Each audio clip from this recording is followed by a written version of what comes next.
Oh, well, that seems like a fun disclaimer. That's right at the top. Hello, anyone out there? Welcome to the stream, and I guess it's gonna be a little bit of a spicy one, given that disclaimer right at the top of there being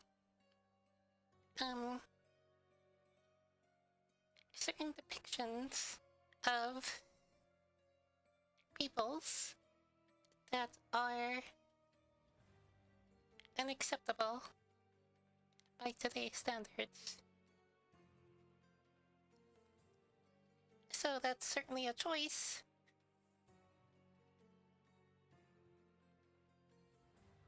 I'm nervous. I'm wondering if I'm gonna be like, get reported or something.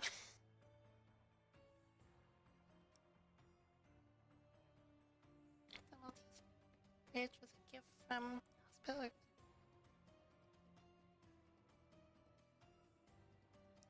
Ooh, the Mind Palace. That sounds like a fun feature.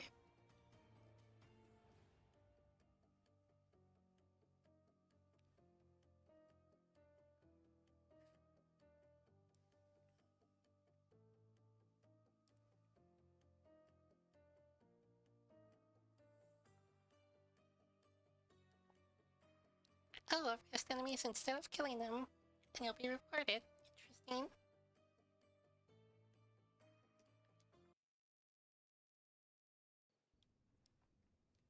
Alright, looks like this is gonna be a little more adventure-y than past installments.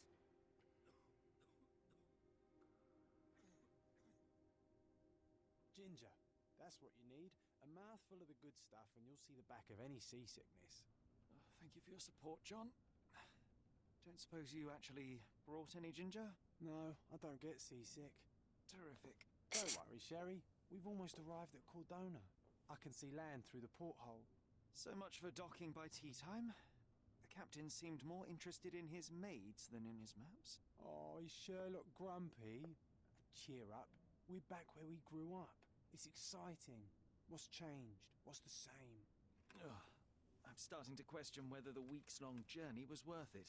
Travelling all this way, enduring this indignity simply to visit a grave. Even if it is my mother's. Ah, that's just Mycroft's nonsense, still rattling around in your head. Try to forget what he said. I have. I believe it was that this is a performative farce, a feeble excuse to avoid responsibilities, and that there was nothing to be gained from it. You needed to do this. Enough Sounds of right. self-pity and doubt. So we're a little late. What of it? We'll retire to the hotel and visit her in the morning. It'll be worth it. Thank you, John. And if you want to notify the captain's wife of discretions, I will not stand in your way. Ah, at last. I'm quite ready to get off this cursed boat. Come on. We'll go together.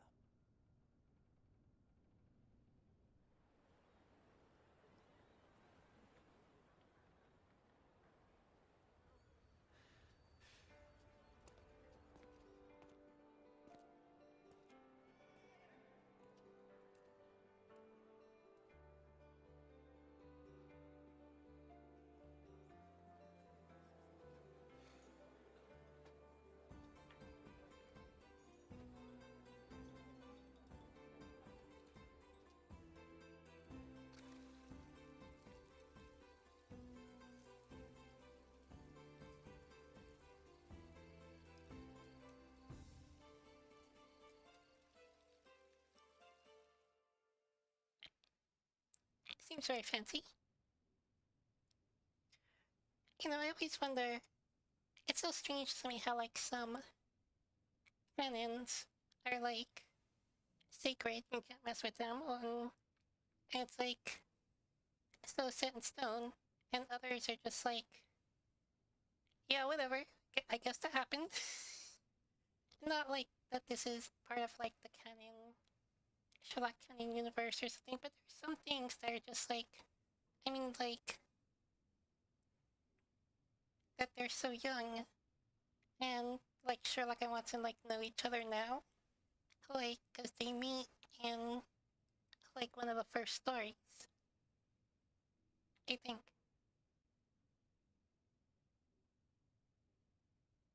If I remember correctly. Hey, Sherry, come on, catch up. Yes, yes.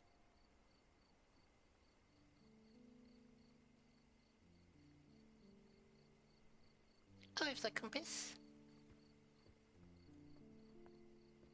Oh, we have accessories that jingle.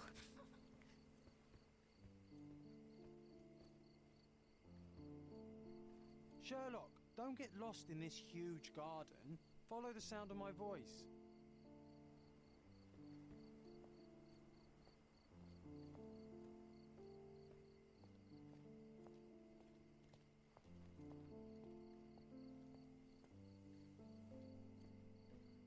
Sherlock, don't get lost in this huge garden. Follow the sound of my voice. Welcome to Il Palazzo de Lusso, sir. Welcome to Il Palazzo di Lusso, sir. We just need your signature. It's nice that you just like, kind of funny that you just like open doors with your face. Definitely pre-corona times. Would you kindly sign these papers, sir? Would you kindly? There you are. Ah, Mr. Holmes. Yes, we have room 221 prepared for you. I see it was reserved for 2 people. Would you like a second key? That's a reference. No, I think we'll stick together. Very good. Rooms are upstairs, sir. Welcome to Cordona. Hurry up, Sherlock. I want to see our room. I hope there's a balcony with a view.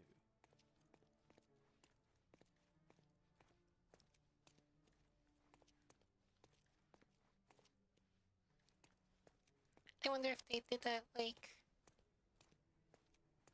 because it was a reference, or because they didn't trust players to remember a room number that wasn't 221.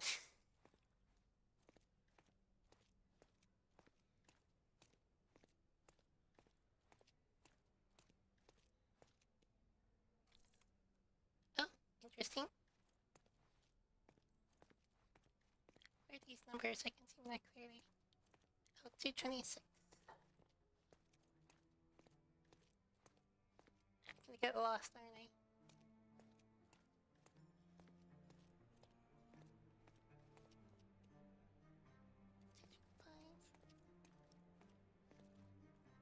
Oh, live music. We are fancy.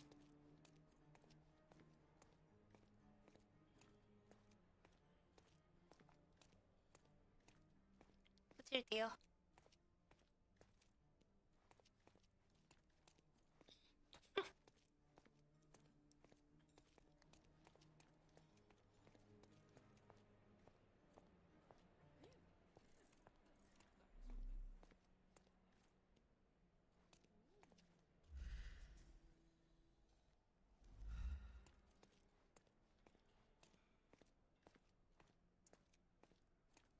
I apologize, sir, but your room is not yet ready.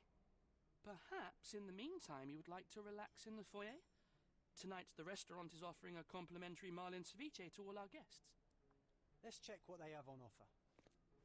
I could go for some ceviche. And marlin, that sounds nice. That sounds high class. Gonna eat it with my pinky out.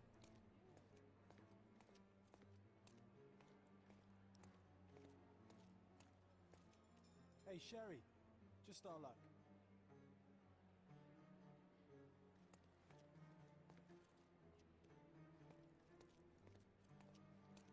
Hey, Sherry, just our luck. But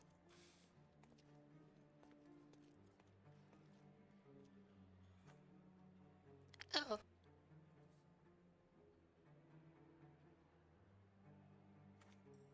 Expect another advertisement. Okay, didn't.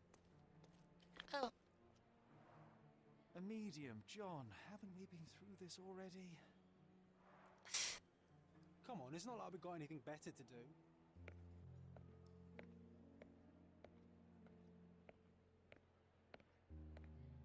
Excuse me, sir, but I believe Mr. Galich is conducting a séance at the moment. Perhaps you'd care to have your portrait drawn while you wait? Why? Pardon me? Why should I sit for a portrait? Sir, it's art. It doesn't need a why. It is its own justification. All things require justification, be they objects, systems, or beliefs. How about art is the lens through which we see the truth of the world? That's backward. Truth is not subjective and not complicated. It's just the truth. It either is or it isn't. You do not need a lens to see it, just an open mind. Ha! That seems rather close-minded. Truth, like beauty, is in the eye of the beholder. Facts and logic, nerd. Mediocrity. Oh, harsh.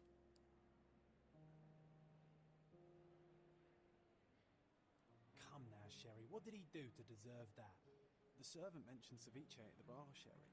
You should grab us some, and I'll find us a table. I'm starving. Okay, time to check if John found us a nice table for the evening.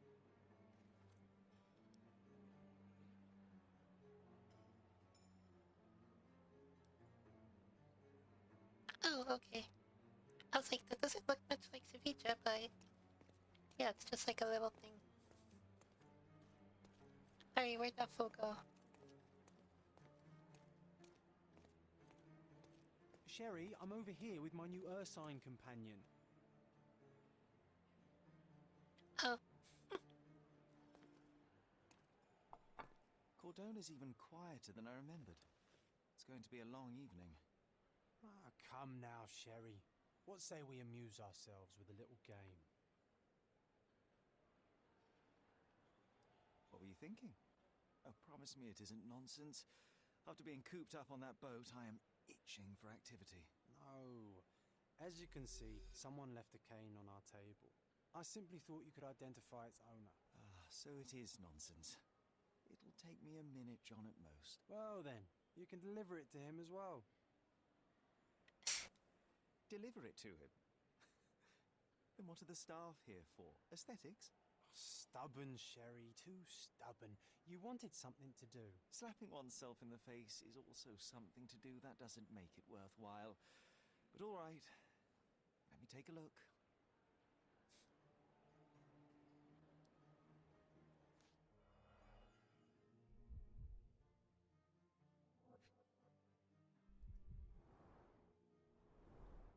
The hand grip is a head of a golden Javanese statue, probably stolen from a temple. The dents suggest it has been used as a bludgeon.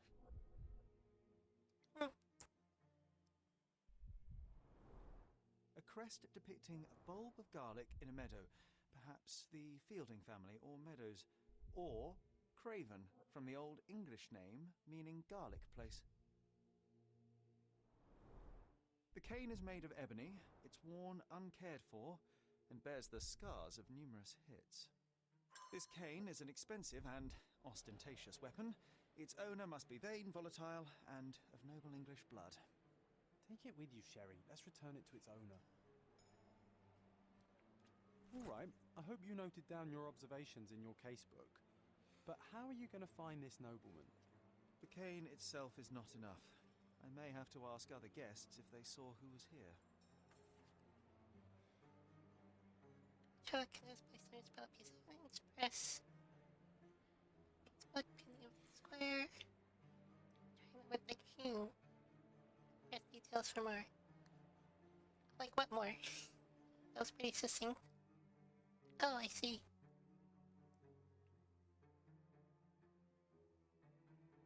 I'll have to give you all the... Ooh, there's combat. Cool.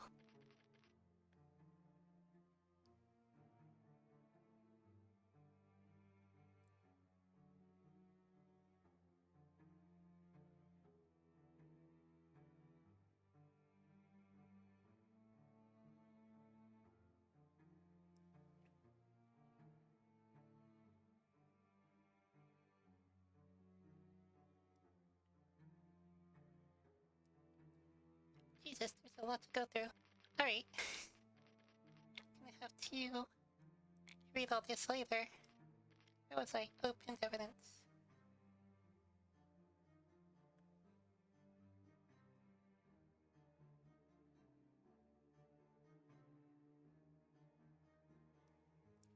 Oh, this icon indicates you must pin evidence to proceed. Good to know. Oh.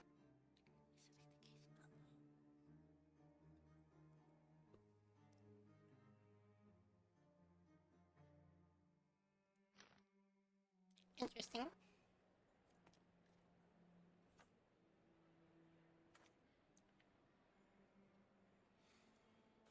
Casebook.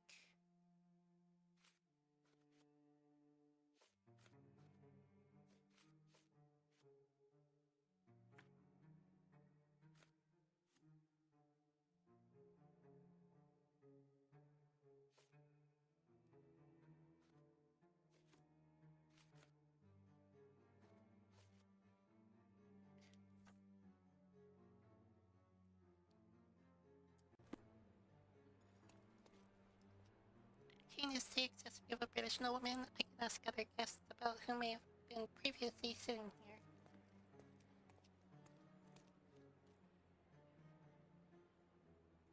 Oh, Pardon, monsieur, but I am not in the mood to talk.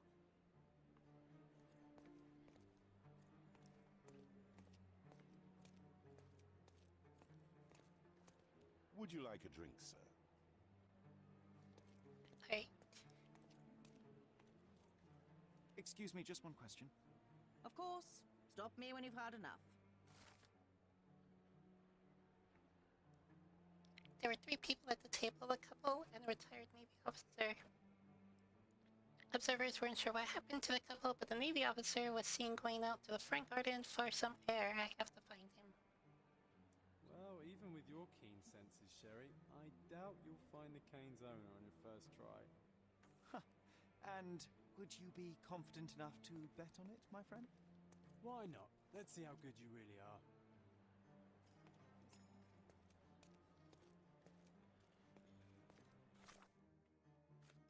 What's that about?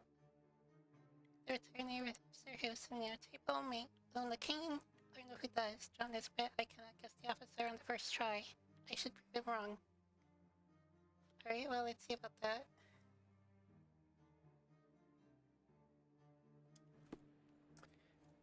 So, where was the front garden?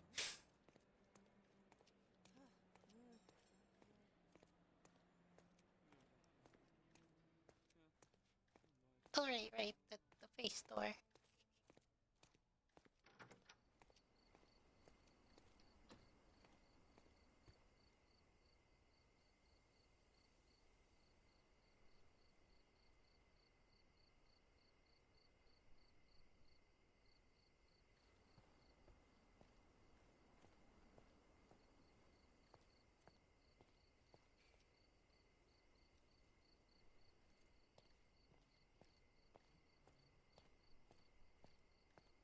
Two guys in white.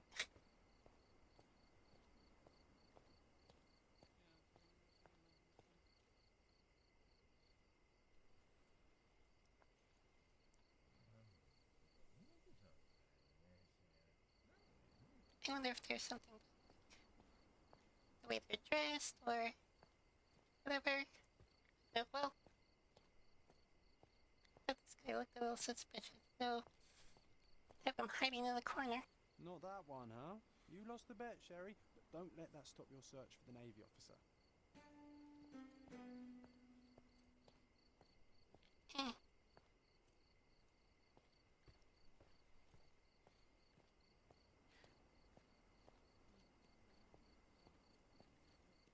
Can I ask you a question? I can't help you, friend. Excuse me, just one question. I can't help you with that, sir. Oh, I am bored. Call me when you find the answer. Oh,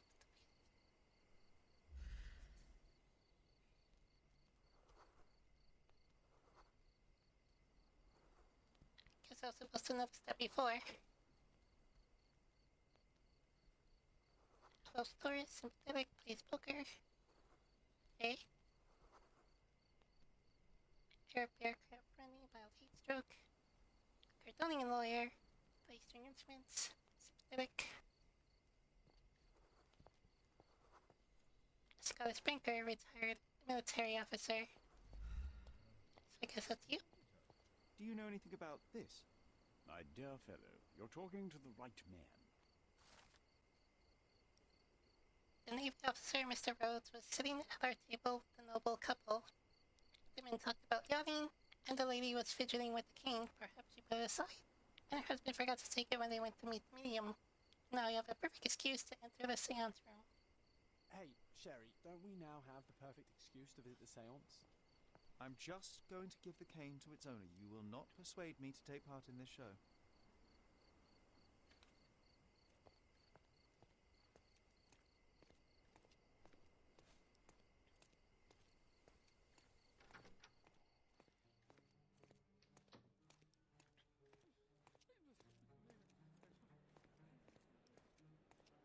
So where's the show supposed to be? Or the seance? Or whatever.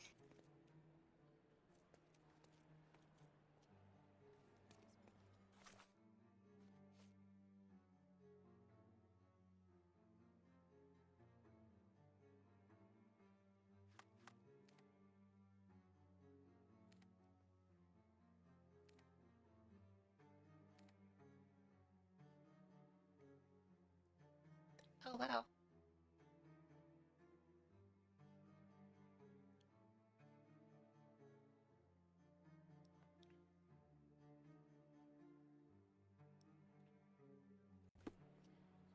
It looks like got a lot to play around in, I guess.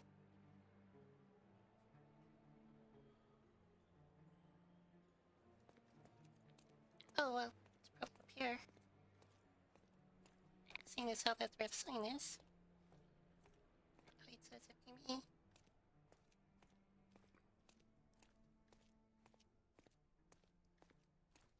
Help me, please. Apologies, sir, but I've never heard of it.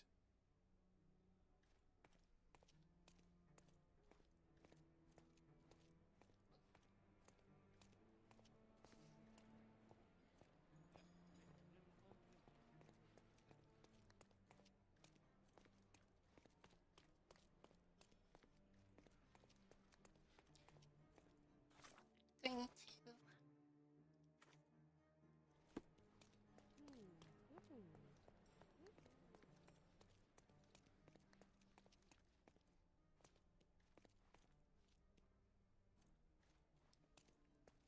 Okay, I guess it's not through there.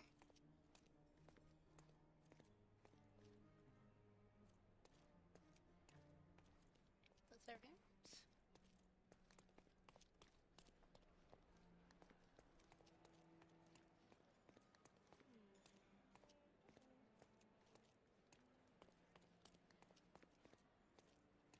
Oh.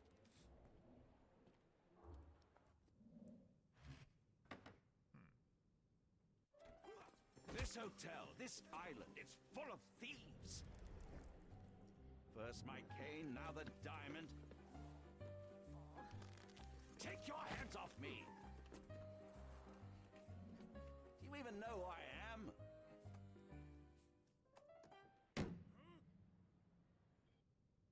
Hey, boy! That's my cane! I get that a lot. It's a very common design. What? A joke. A joke. It was left at my table in the restaurant. I thought it deserved to be returned. Well, I'll be... It is rare to encounter a straight-fingered true penny these days. What a gentleman. But I must ask, how did you know I was the rightful owner?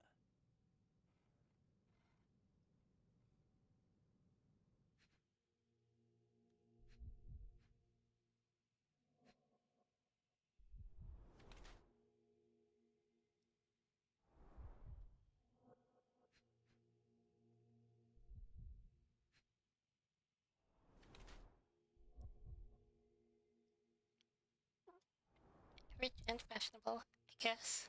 Oh, okay, there we go. Doesn't wear a ribbon. Only ring. Oh, can of garlic. That was that symbol.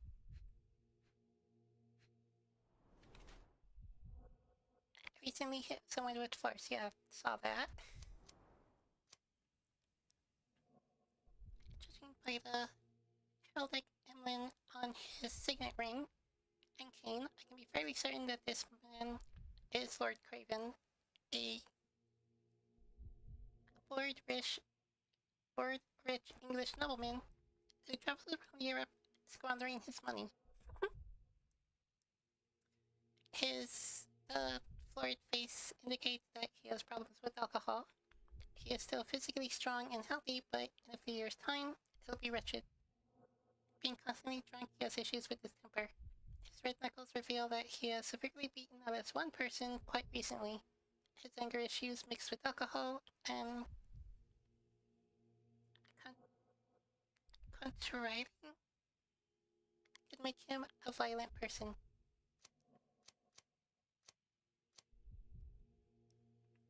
Oh, you can choose a portrait. An ill Englishman in resort, judging by the Helen. Blah blah blah.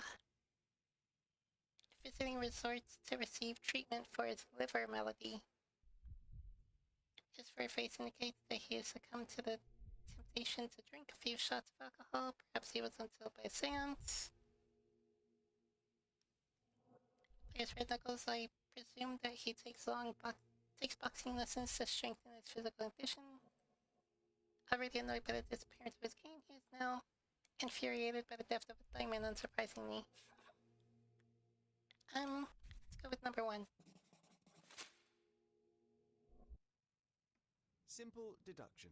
Your cane told me everything I needed to know. I was after a strong, middle-aged man with a keen interest in adventure, noble blood, and affection for strong drink. And if one were to go further, one may even be able to extrapolate your name from your heraldic symbol, Lord Craven.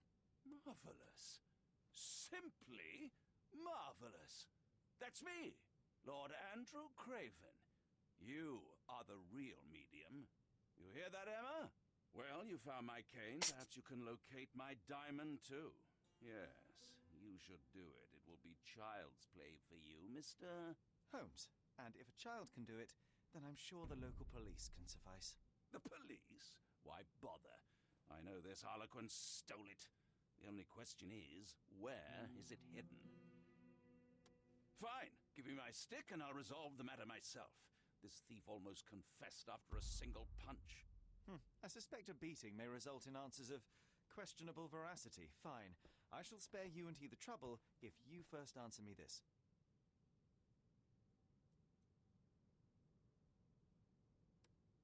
You insist the medium robbed you during the seance.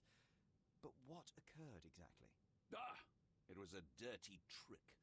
We were sitting here in the dark, chanting and holding hands, as expected.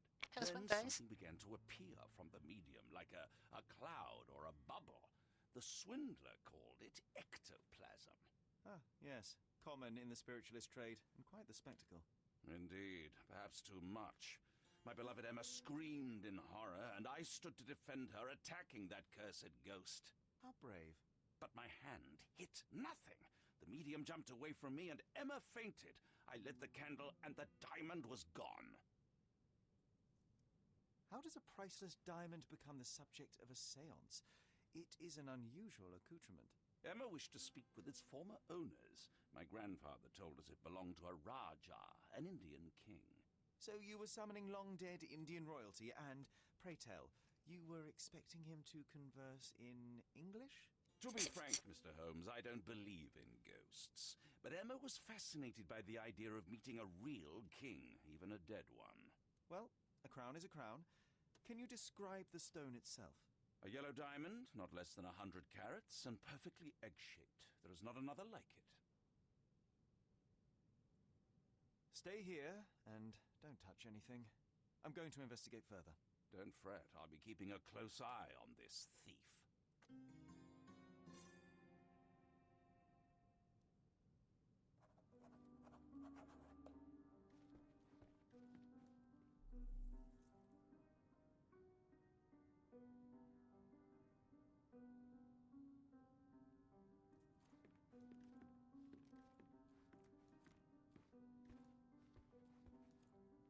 This hefty chair has nearly broken after hitting the wall.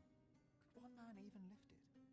At Cambridge, I was captain of the rugby team. It was no place for weaklings. Alright then. Was this covered on purpose? Of course. It is very dangerous to leave a mirror exposed during a seance. The spirits may become enraged. Or someone may notice the trick they should not see.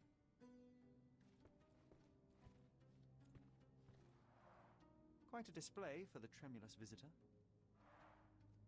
How can you not love this stuff, Sherry? It adds so much atmosphere to the room.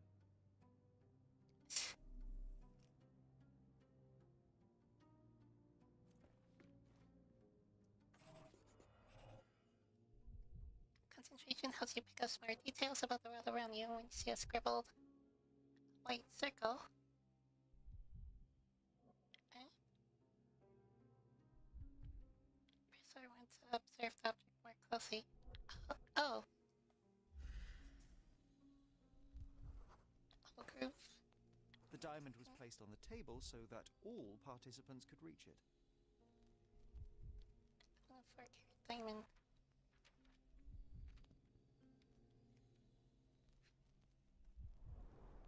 Half a glass of Balblair Scotch and the remains of a poor Laranaga cigar. What else does a gentleman need? Hey, honey buddy. Hey, raiders. Welcome. Thanks for the raid. Thank you, thank you. So you were streaming earlier. How did it go? Did you woo anyone in Story of Stevens?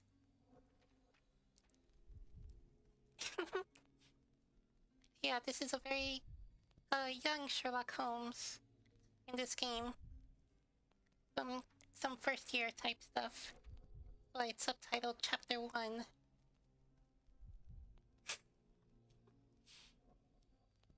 Yeah, someone needs to make a mod where they put like a Sherlock Holmes like character in one of those farm games. Too bad there's not enough for a proper chemical analysis. That would be interesting, having a character. A character in your little farming community who's like solving mysteries and stuff. Would probably be like goofy, like trying to find mysteries that like don't exist or something.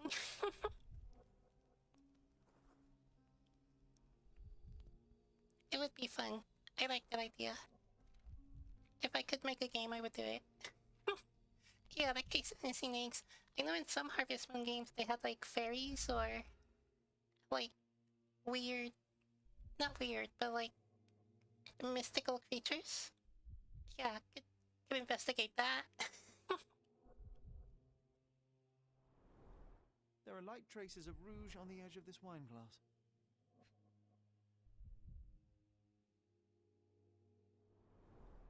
There are light traces of rouge on the edge of this wine glass. Oh yeah, that's right. Can I look at this, or...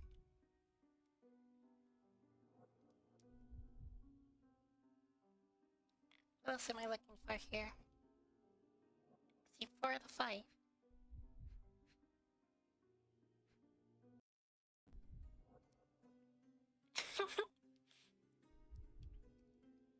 Yes, well, got a little crazy in here.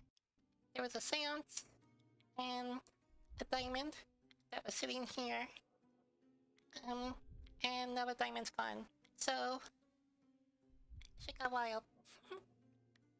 Oh, see a little butterfly motif there. Of the pin. Yeah, it's a very spooky seance.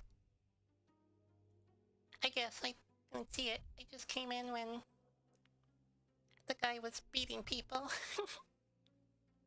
This brooch is old and cheap, but the moth design has its charms.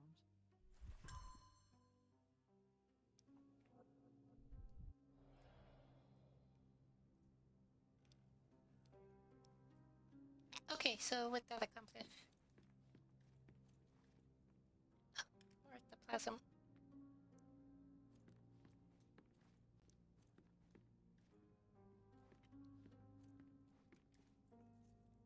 Thank you for helping us resolve the situation, sir. Well, don't thank me yet, cause I'm not sure what I'm doing.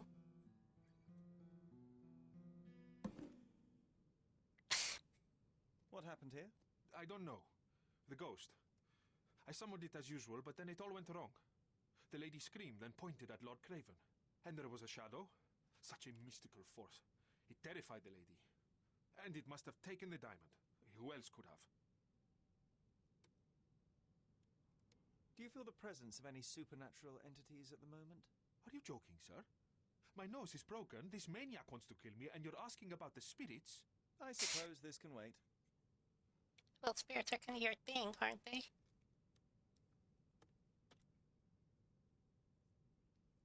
Well, Sherlock Holmes and Ghostbusters.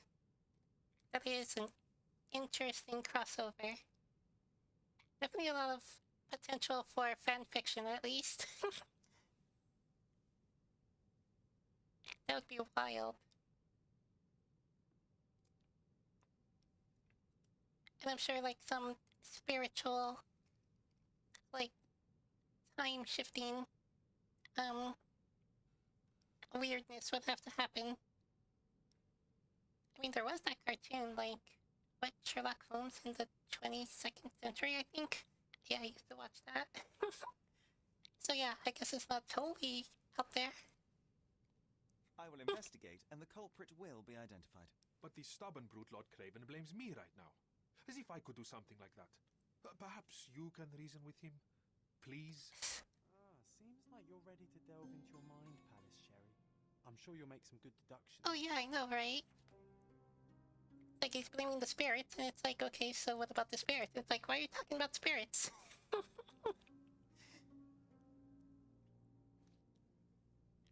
casebook and... Okay, so the Mind Palace is the substitute of the, deduction board in the other games. Okay, we just gave it a nice new name.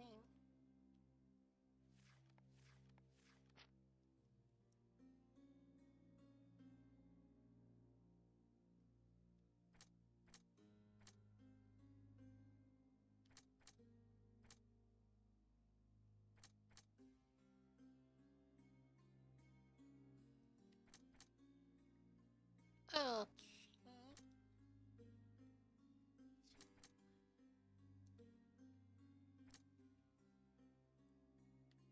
So, Lady Craven faced the window during the seance. Lady Craven's place at the table was opposite the window to the courtyard. And Lady Craven pointed across the seance table at something and screamed. So I guess she saw something outside.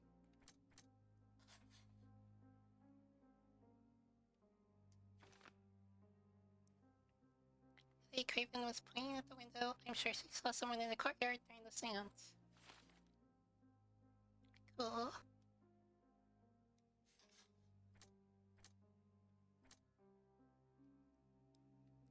So what happens if they don't go together? Okay, just turns red. Cool. It seems there may have been an unexpected visitor outside the window. Ah, I hope it was the ghost of the Raja.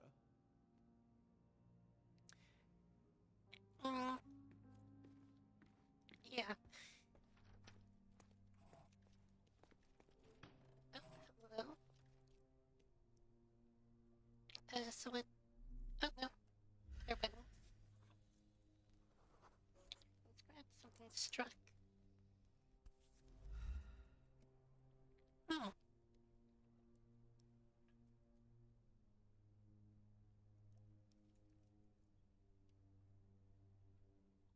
This looks recent. A shoe with a broken heel will surely leave scratches. All right, John. Do you think a ghost could leave this footprint? I'm reserving judgment. Use your keen eye to follow the trail.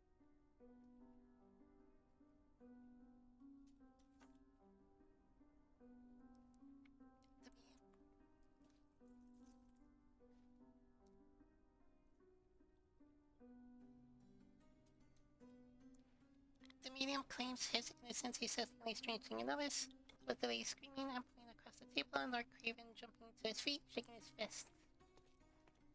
Oh, try sometimes first spin the relevance to the screen, then enter concentration mode. To reveal the trail, Sherlock will intuit the approximate path, so stay within that search area. Cool.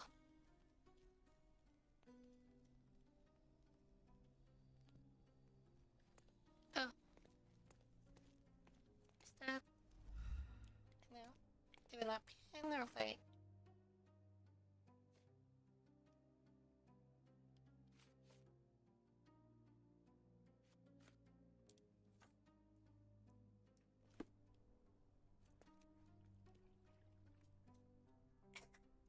Put the ghost into an elevator to raise its spirit. Oh. Come on. Jeez.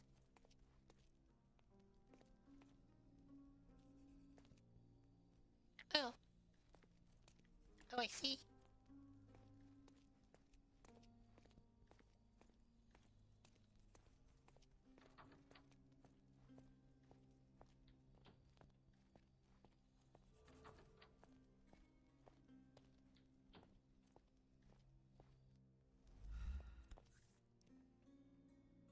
Oh, that looks like it. Size 4 with a broken heel. Gee, size 4. How dainty.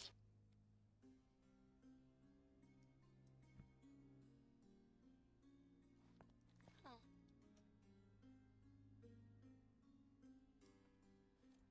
Common? Oh, what was that? I got a rumble.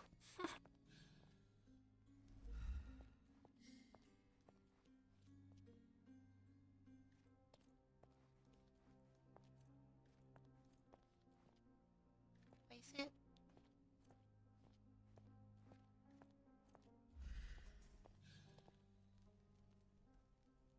Is there something I'm supposed to see or what? Or is it just telling me about that?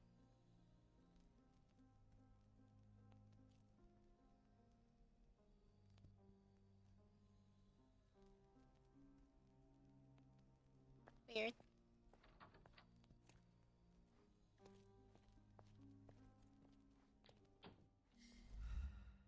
Oh, what is that?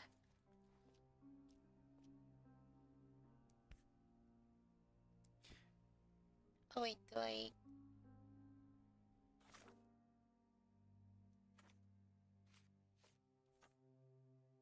Oh?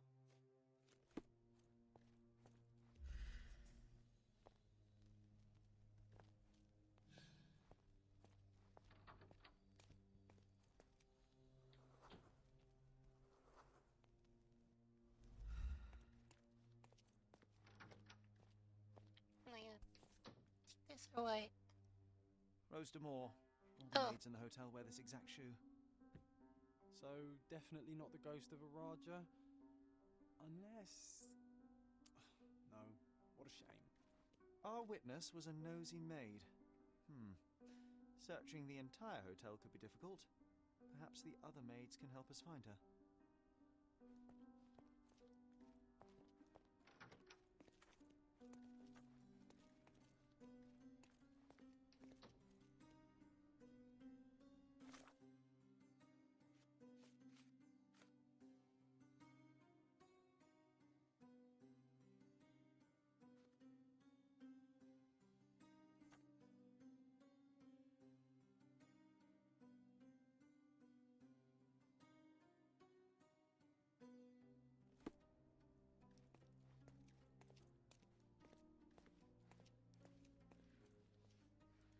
Is this familiar to you? Oh, yes. I can tell you everything, sir. The staff said that Lucia got a scolding from the chief steward for wearing common shoes at work.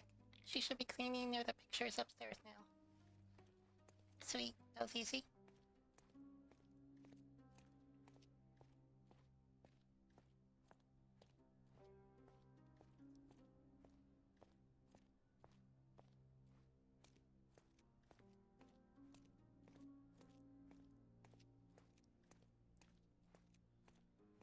Alright, I see paintings.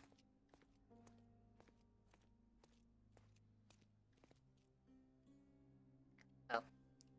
Well, that guy is lounging, like hard. Very laid back.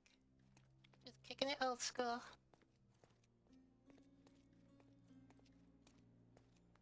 Oh, there we go.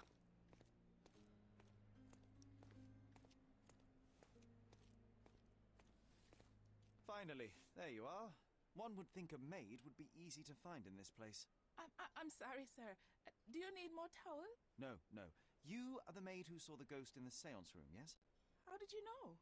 Simple. You changed shoes after breaking a heel while fleeing the scene. I'm sorry, sir, but if I may ask, who are you? A precious diamond was stolen during the seance. Lord Craven entrusted me with its recovery. I'm sorry, sir, but we are forbidden to discuss the private matters of our guests. Are you also forbidden from peeking into private rooms, Miss? Saletta. Lucia Saletta, sir. Tell me, Miss Saletta, what would your manager say if he knew you were spying on guests? Oh, please, sir, don't tell him. I have a family. I need this work. I won't, but only if you answer my questions truthfully. And don't play coy. I can tell. Describe what happened during the seance. A lady and two gentlemen were sitting at a table, touching their hands to something. The medium started to whisper and chant, and a ghost appeared. A ghost? You're confident? It was unearthly, sir. It grew from the medium's chest. A glowing cloud or a bubble. I pressed closer against the window to see better. And the lady saw you? How did you... Yes! She screamed and pointed, so I hurried to escape, and I broke my heel. But I did see the ghost. A sickly, evil thing. And that's all you can tell me? Did you see any of what happened next? The medium, Mr. Galici, he was doing something with the ghost. He grabbed at it like he was trying to catch it. And then I ran. I suppose I should be grateful you endured these horrors for such a long time. All right, I have your account memorized. Good day. Oh, you scared the poor girl, Sherry. Did she really deserve that? We all got what we wanted. She talked. I stay silent. Oh, let's get back to the crime scene. I always love seeing you explain simple things to simpletons.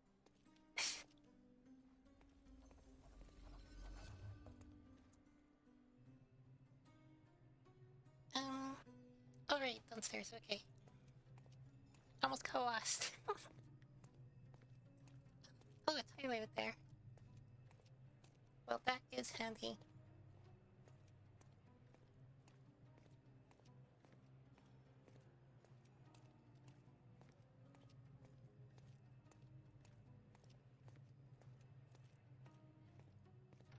Lady Craven retired to her room to rest.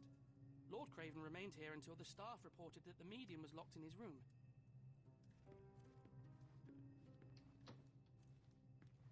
Oh, with enough clues, Sherlock can use imagination to reconstruct the past, interact with the node to begin, then recreate an accurate version of events. Here, try to place the seance participants in their correct positions.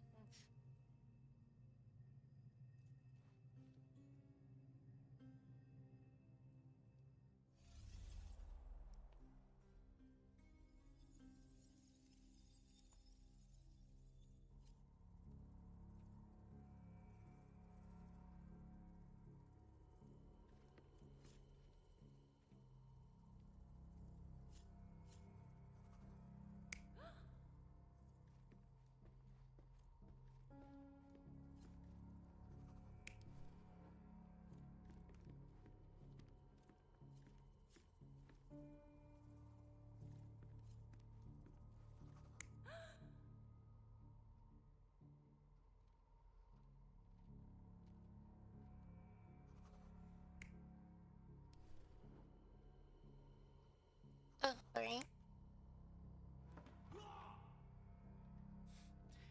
Yeah, that seems right. Since the chair ended up over there. Oh, right, there's only two chairs, obviously. The third chair is the one that Lord Craven friggin' took. Alright. So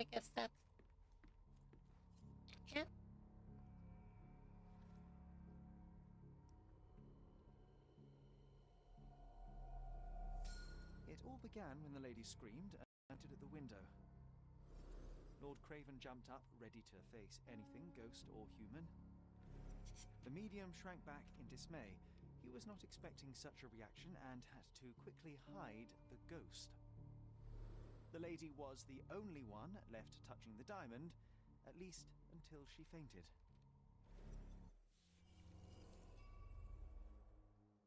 Amazing. It's like you saw it with your own eyes, sir. Oh, I forgot that you were here. I guess I should discuss all of this with Lady Craven.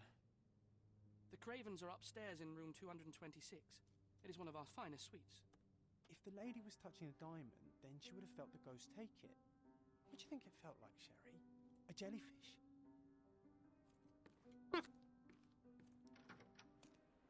Yeah, with all that gooey ectoplasm. I'm sure that's exactly what it felt like.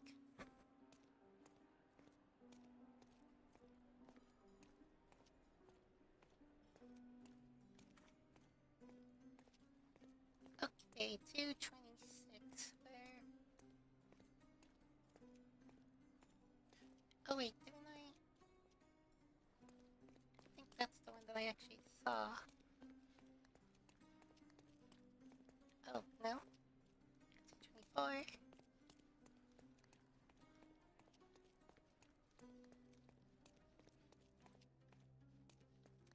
Alright, this corner room. Lady Craven is not who she seems. Remember her behavior in the hall? Oh, when you see an ear icon, hold X and try to filter out important words from useless Lady chatter. Craven is not who she seems. Remember her behavior in... What actions that they can arouse by what actions by Lady Craven arouse suspicion in the maids? Filter valuable keywords from the irrelevant chatter. So we can eavesdrop on gossip. Such weird mechanics in this game.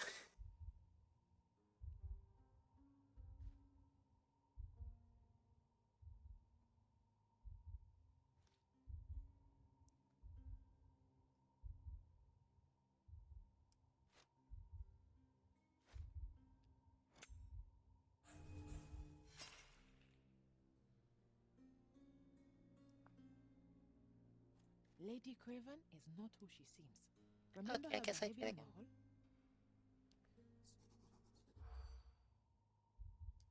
I didn't know there was a time stretch on it. Go. Where? Oh, it's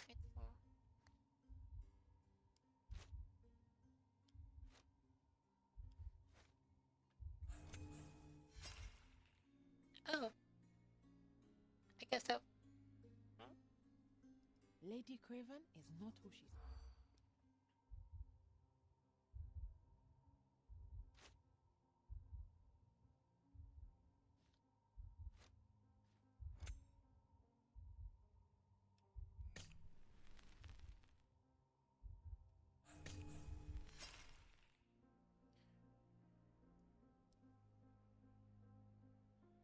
Lady Craven is not who... Okay, so it feels like I'm missing something here.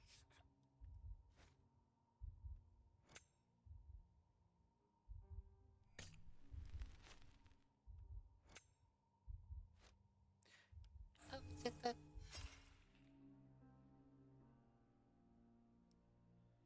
Man, that thing goes down fast. Lady Craven is not who...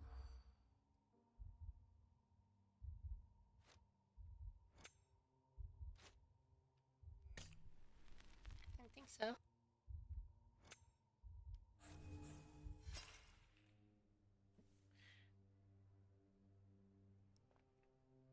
Lady Craven is not who she... Oh, wait, so if I discard one does it just automatically fail me? No?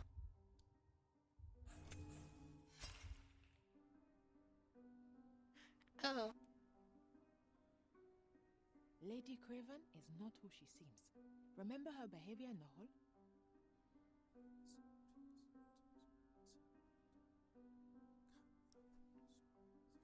Lady Craven is not who she seems. Remember her Okay, behavior. I'm not though. understanding, like, the fail mechanic here.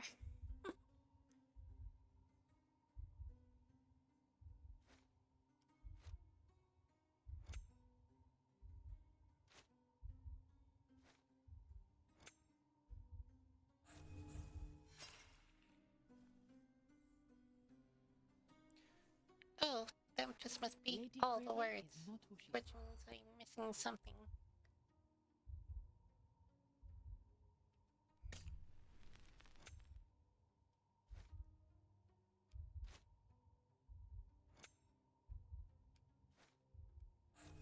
Oops.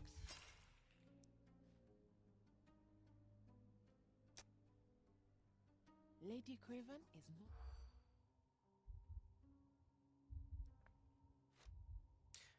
Oh.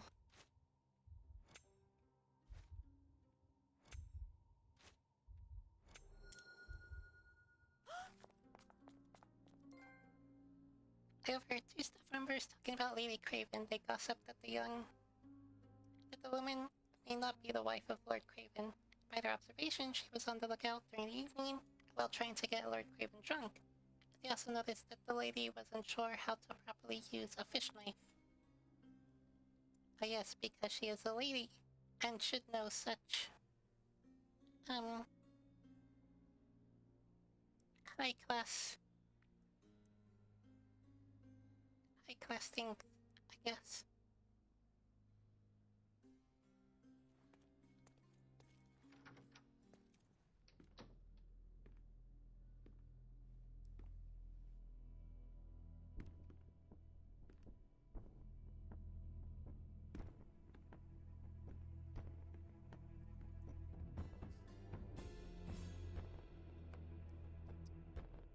Oh. You're here, at last. I didn't do that. I swear. I found her this way.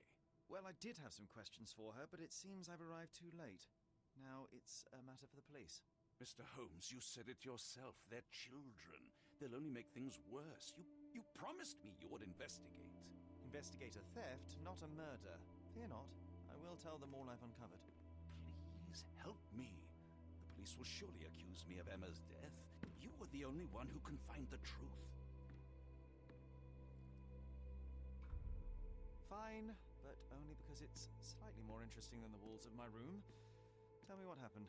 Look, after you left, I waited in the seance room until the servants locked up Mr. Gallici, the medium. And was your mistress there too? Oh, so you know? I suppose I shouldn't be surprised. Regardless, the staff took Emma to her room. She was still feeling dizzy. So you didn't follow her. Interesting.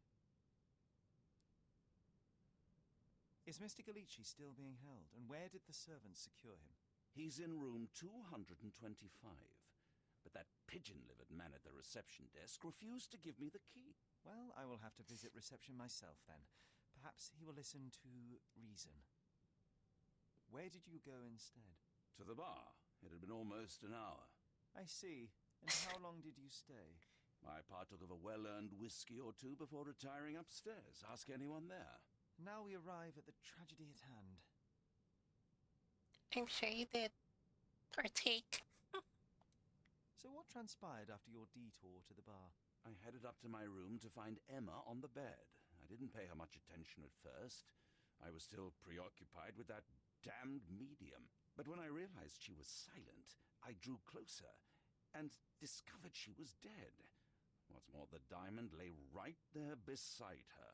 Oh, well, that is splendid news. Splendid! The return of the diamond will be cold comfort if I live out my days in a jail cell. You must help me. Let me see what I can find. Barely an hour has passed and you already have yourself a murder mystery, Sherlock. Why am I not surprised? Listen, man. This stuff just happens.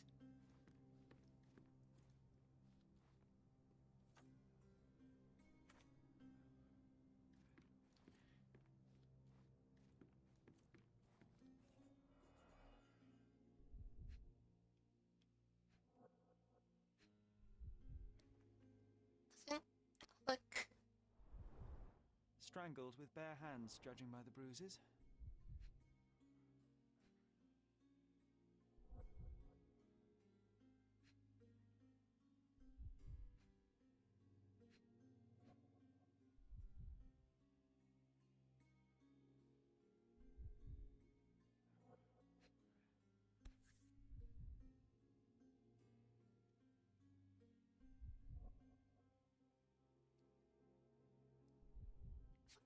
diamond. This must be the missing diamond. A tremendous specimen, now forever tainted. Yeah, what a pity.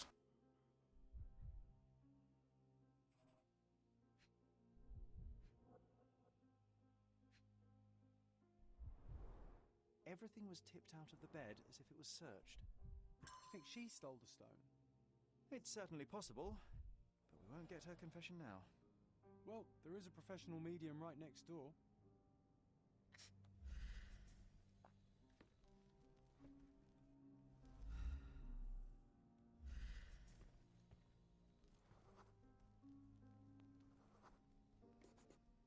A There's remarkably 3 o'clock. simple lock.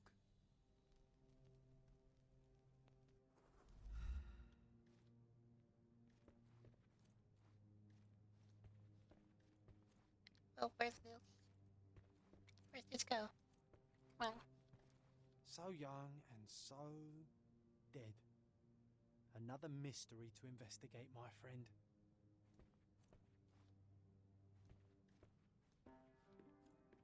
Do something about it, Holmes. I did not do it. You know that. Well, I don't know it, but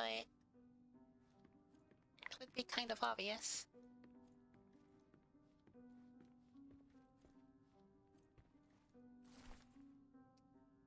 Letter regarding compensation.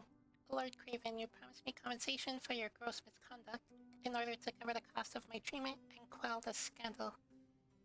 Yet I have not received a penny. You know that I lost my job after your false accusations.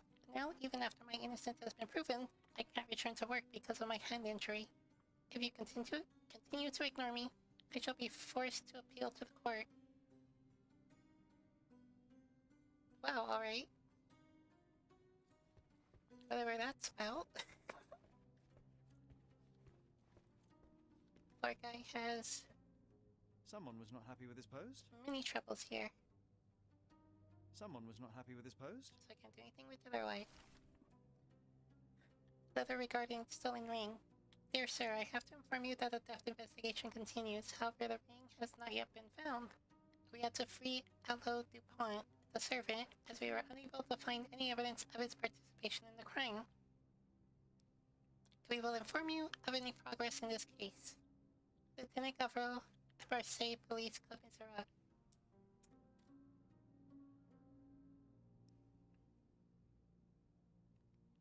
Very unlucky man, just have a bunch of crap stolen all the time. Yes, quite unlucky.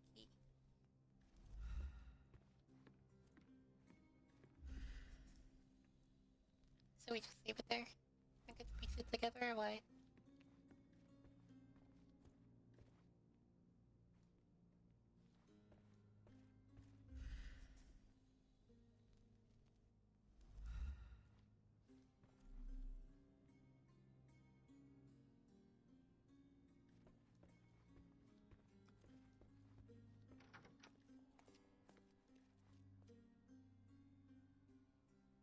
Alright, it goes this way. 225.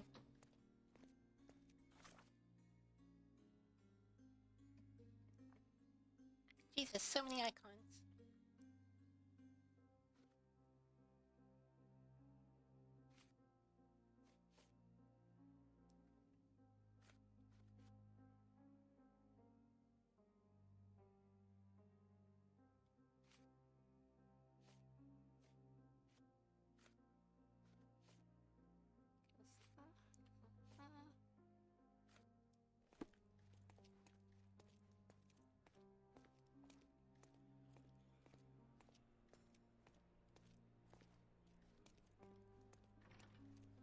Oh right, gotta go to reception.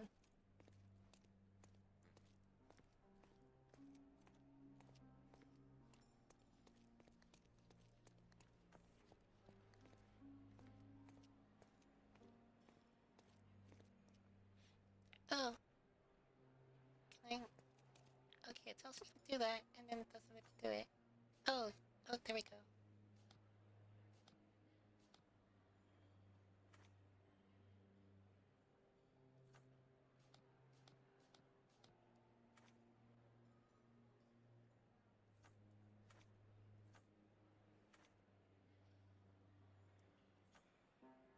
Oh wait, so that means it's pinned.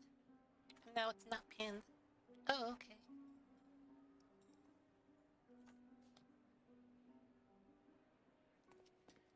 I see. Alright, that's easier.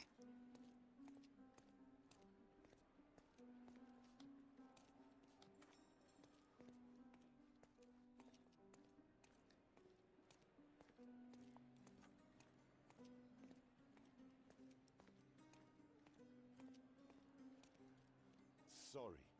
Maybe a guest noticed him. Dude, you were here. Seriously. You served man. Excuse me, just one question. Alright, you two. That's a question I can answer. Yeah, of course these lushes saw him.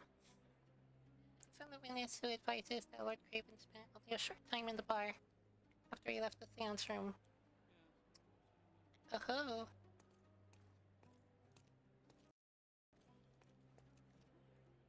Do you know anything about this? I'm glad to see such civic consciousness, but I've never heard of that.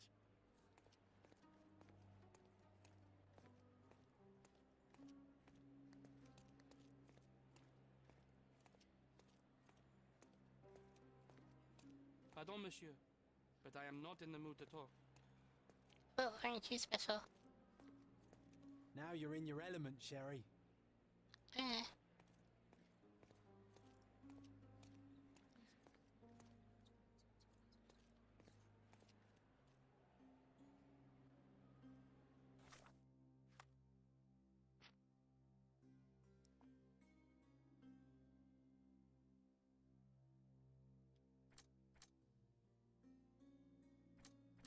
Second staff.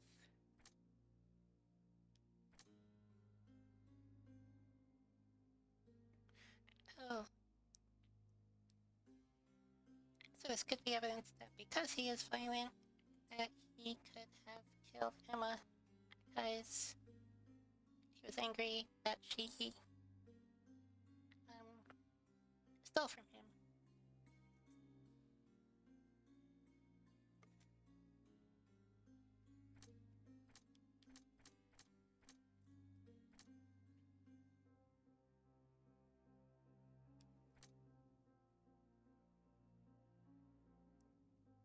Oh, the thief that stolen from Lord Craven on his trip was setting up servants to cover their tracks. Did get that vibe, yes.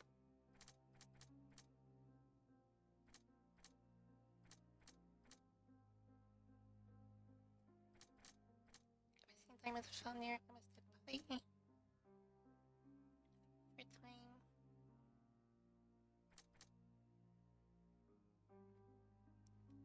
I discovered that the diamond of its only Lord Craven punched the medium in the face. Yeah,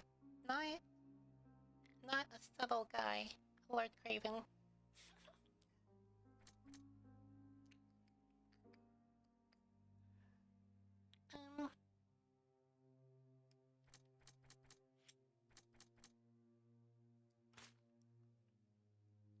Just start clanking crap, I guess.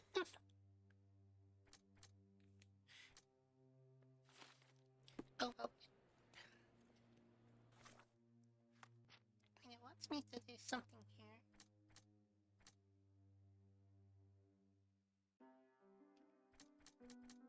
Lord Craven's for some time.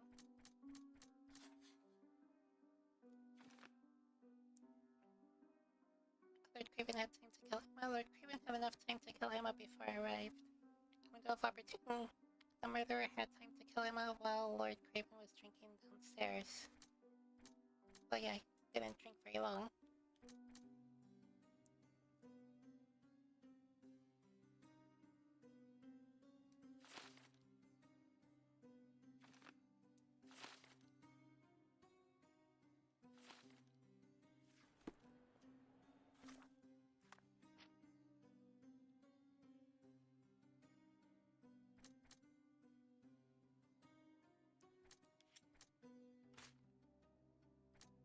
Alright. I'm just gonna like select all of these and just... Oh. Okay. Oh. Time to save Emma, sand stuff. murderer left the diamond. Whoever killed Emma left the diamond beside her body. Why? Lord Craven caught Emma with the stone. Lord Craven returned to the room just as Emma was hiding the diamond and caught her off guard. Seems a lot more likely than the murderer just forgot what they stole, unless...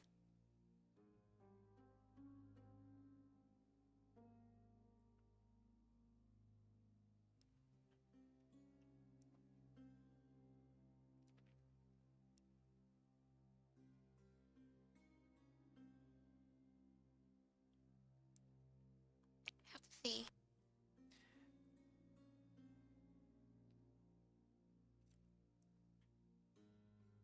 It could be possible that the medium killed Emma.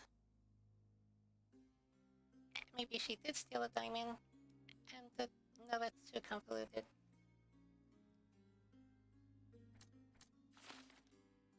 Alright, anyways. I was just coming up with like a whole crazy scenario. And it just doesn't, like I said, it's very convoluted.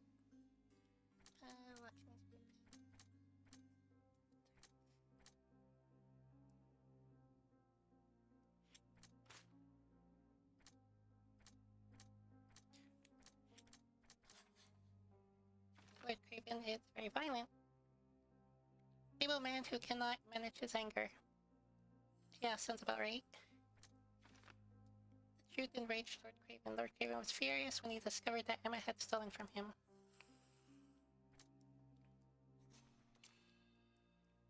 Lord Craven has lost his temper. He strangled Emma in a fit of rage when he found out she was stealing from him. Bring Lord Craven to justice. Craven cannot control his temper, has the money influence to escape punishment, is bringing to justice. Or mercy. Craven fell prey to a professional criminal. Given Emma's checkered past, her killing was an act of self-defense. That's a stretch. But also, I don't believe this is the answer.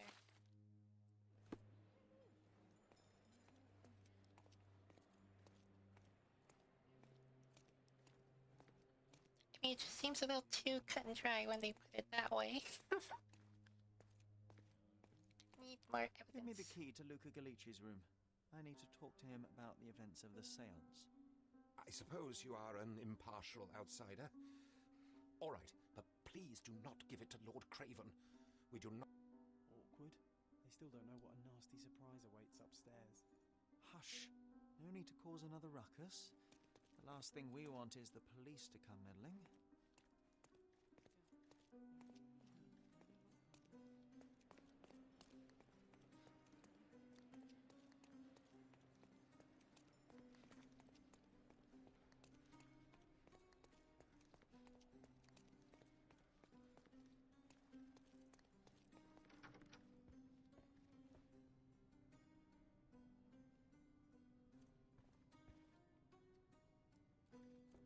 Alright, John, you weirdo. I'm afraid I can wait no longer to hear your account of the seance, Mr. Galici. So please, tell me what you saw. Lady Craven wanted to meet the spirit of the Raja. My conjuration was successful. Perhaps even too successful. I am sure the spirit was the only one who could have taken the diamond. Lord Craven needs to leave me alone. Do you think the police will believe you? Of course. I didn't take anything. And spiritual phenomena are beyond their control. Or should I summon the ghost again so they may attempt to handcuff it? I think I would prefer to begin my investigation in the physical realm. Yeah, we don't get into that supernatural stuff till later. Slight discoloration. Used a lot of makeup.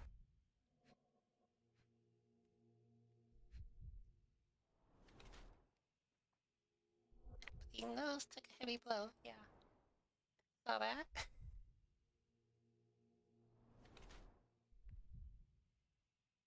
Thin, elongated fingers trained in sleight of hand. Huh. Not sure about that.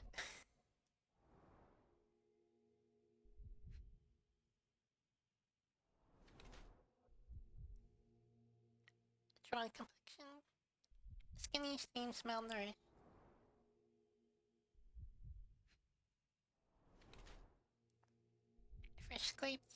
slightly believing. That's strange.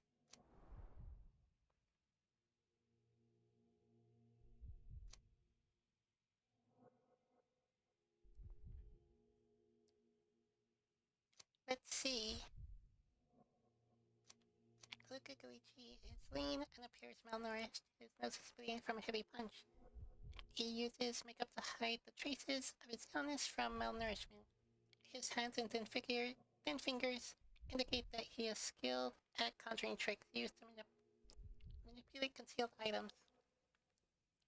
He has fresh scratches and scrapes on his wrists from a recent and short fight. I think he tries his best as a medium, but his business doesn't go well. ISIS sometimes has to go without food. Or, his sense of figures are definitely those of a thief, trained in the delicate work of pickpocketing. He uses makeup to hide possible jail tattoos. He has fresh scratches and scrapes on his wrists. Yeah, from the fight. I believe he is more a criminal than a medium, and this is his new way of earning money by deceiving the wealthy.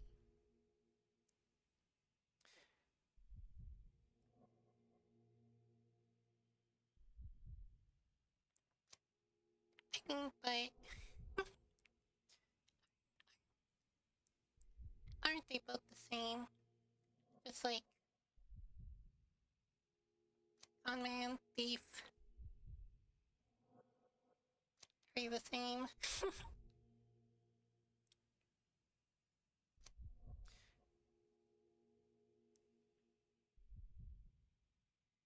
Slight discoloration used a lot of makeup.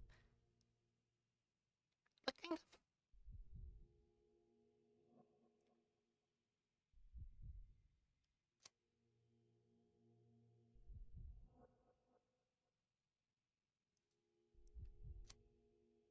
Oh yeah, and being so skinny and possibly malnourished.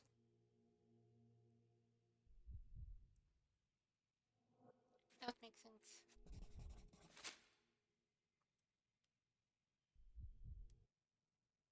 I have shocking news that changes your situation entirely. Oh, no, wait. What am I thinking? The spirits will have told you this already. I'm not in the necessary state for summoning. The spirits prefer clarity of mind and soul. Please, tell me. Lady Craven died in the very next room while you were in here. Did you not hear anything? What? How? In fact, I did hear noises. That Craven is a very loud man, but I never thought he would do that to his wife. Well, you claim to be a medium. Perhaps you could ask her spirit why. What? No, it's too dangerous. Oh well, at least I can make the dead talk. Those scratches on your hands look rather painful. What happened to you? It was those savage servants. They were so rough bringing me here as if I was trying to escape. When I'm free, I'll demand compensation.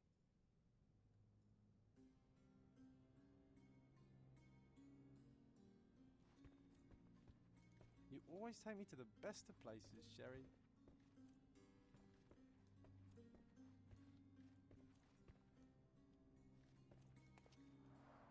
Tools and accessories for masterful prestidigitation. Or weapons and defenses against visitors from the great beyond.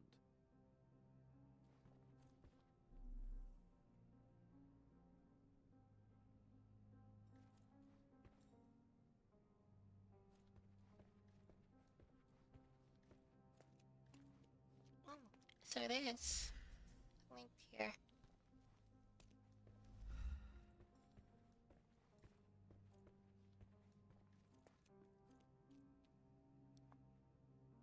I don't see anything like lockpicks here. There, Luca, I hope you'll have time to visit our estate and perform another seance. Since I was last able to speak to my husband through you, I feel that my life has changed completely. I cannot wait until I can speak to him again. I am anxious for your visit. Sincerely yours, Countess Lamore. Cool. A familiar substance. It's the ectoplasm that stained the seance table, but this time there's enough for analysis. Open your casebook and hide the evidence mark with the flask icon. Press X to start your analysis. Alright.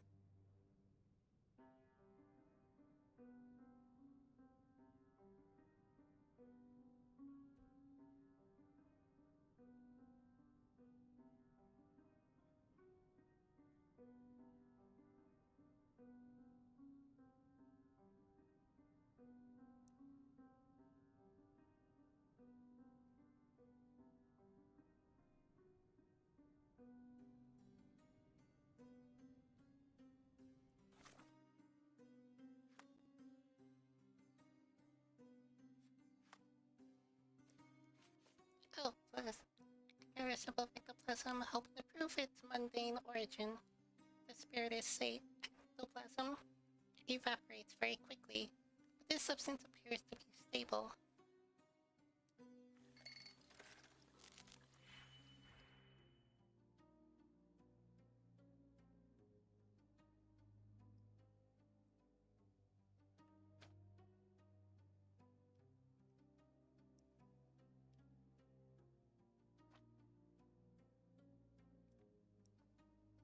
Okay, what am I doing here?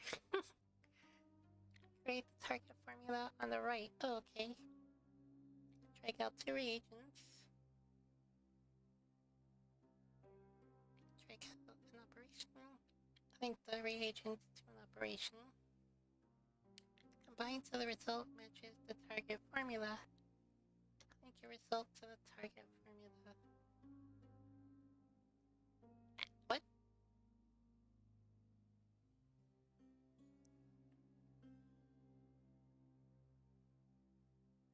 Oh. Okay, so that's a menu up there for operations. Okay, to do different things.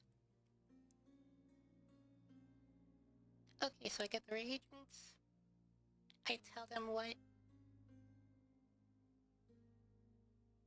they're supposed to do.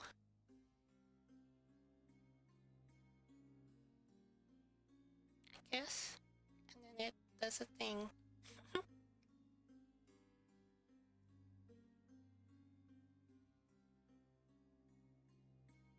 Combine so the result matches the target formula.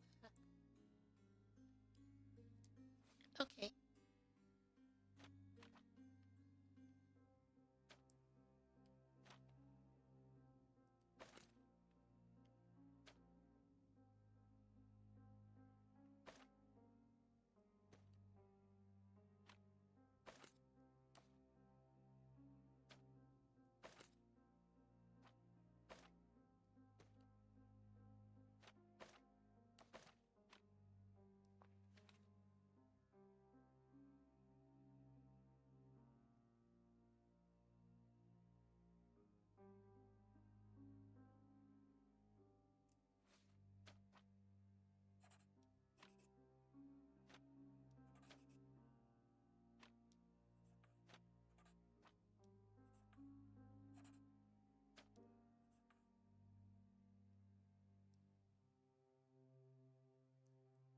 Okay, I guess. Cool, great. The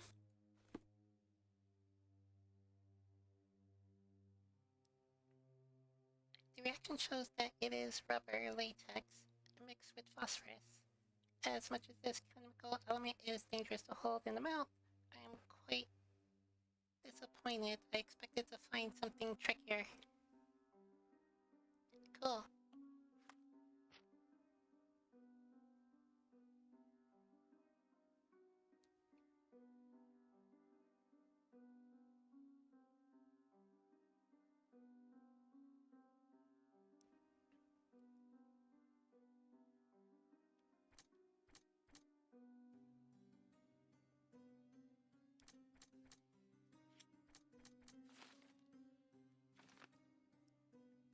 The lock between the 2 hotel rooms was weak. Luca could pick it easily. Possibly.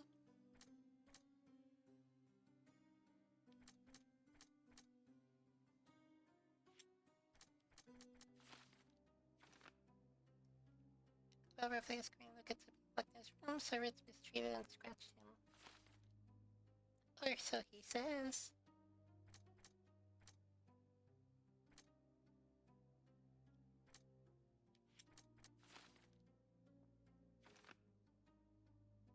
Or Emma left the scratches on Luca's hands while fighting for her life.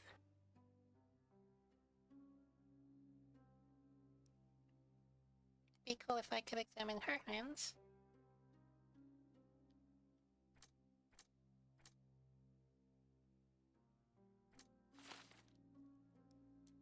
Just go for that for now.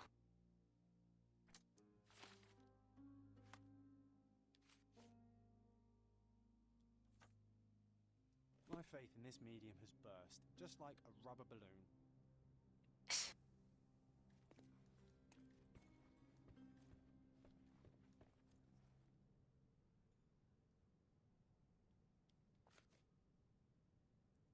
Do you realize just how dangerous it is to hold phosphorus in the mouth? I beg your pardon? I'll bet it makes your rubber balloons glow impressively in the dark, but you'll regret it when the hypertension and vomiting sets in. You mock my talents, sir.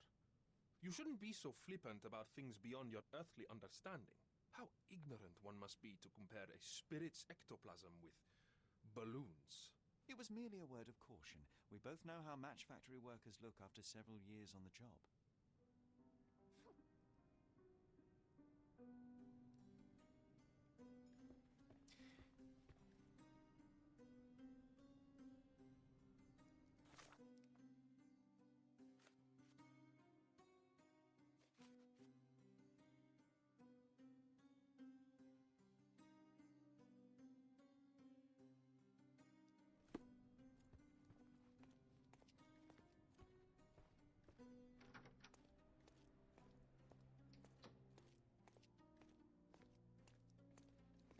So yeah, there's still a matter of the diamond.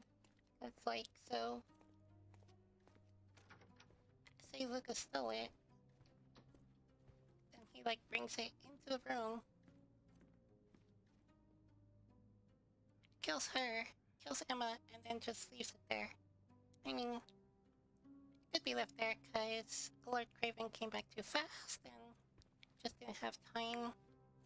He just, like, got it. But...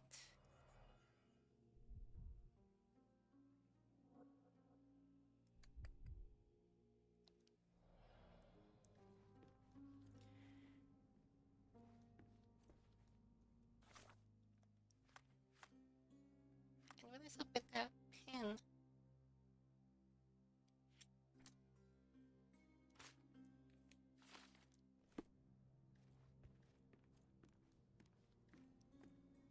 Are those two things just supposed to, like, float there or what? Or... oh, right, forgot to ask him about that. I cannot cover for you, Lord Craven. The facts are conclusive. You murdered your mistress.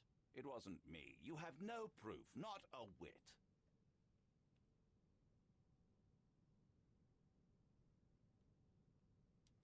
A couple of whiskies go down fast for an alcoholic. That left you plenty of time for murder. That's ridiculous. I am no alcoholic, and there are witnesses who will attest I was there for at least a quarter of an hour.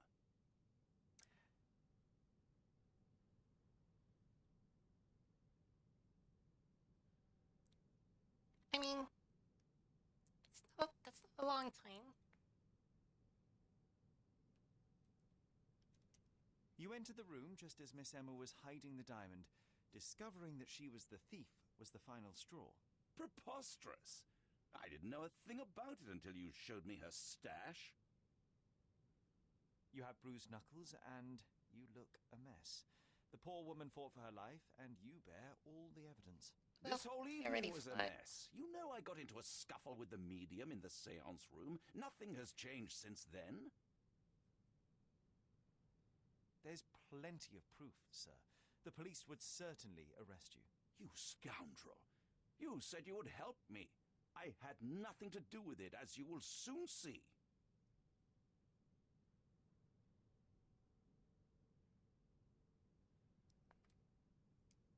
You are dangerous, Lord Craven. Beating your servants is one thing, but murder is another. You will not get away with this. I'll get out of this, Mr. Holmes, and I swear I'll find you. I will. And if you say so. Don't you bastards dare touch me. Holmes, you'll rue the day you gave me my cane when it comes swinging at your head. If Craven wants to claim his innocence, he should be more careful how he talks. Money talks too, Right. Sherry. Let's hope it's not too loud. Whatever. I'll be ready for him.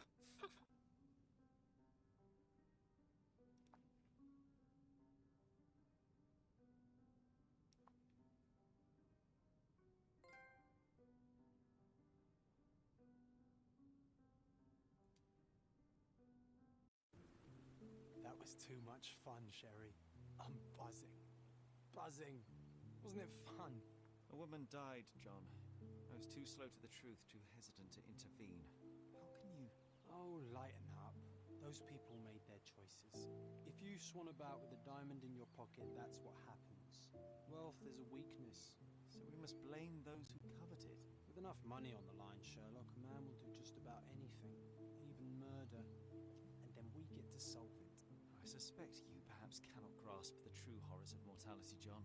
Oi, I am aware of my perilous existence, thank you very much. I must admit, even if the outcome of the adventure was imperfect, there was some pleasure to be had in the puzzle. Well, Cordona seems more depraved and decadent than we thought. I bet you'll get another chance. A bet, you say? Ah, figure of speech. Just figure of speech. Damn. Well, take one last look at the view, then we must be off. It's time to do what we came here for.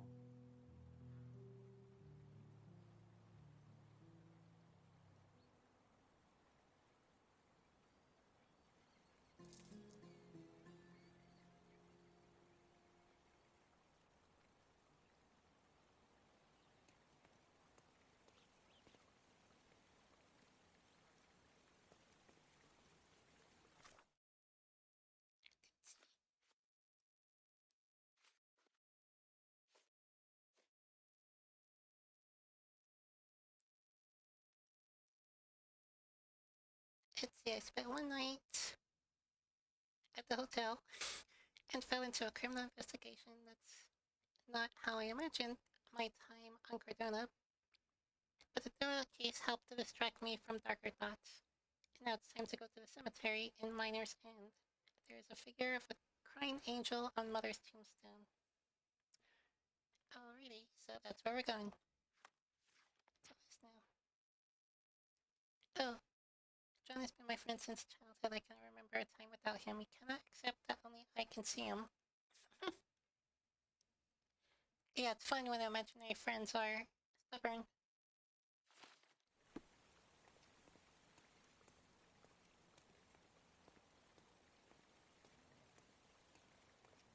A free ride for every hotel visitor. Just tell me where to go.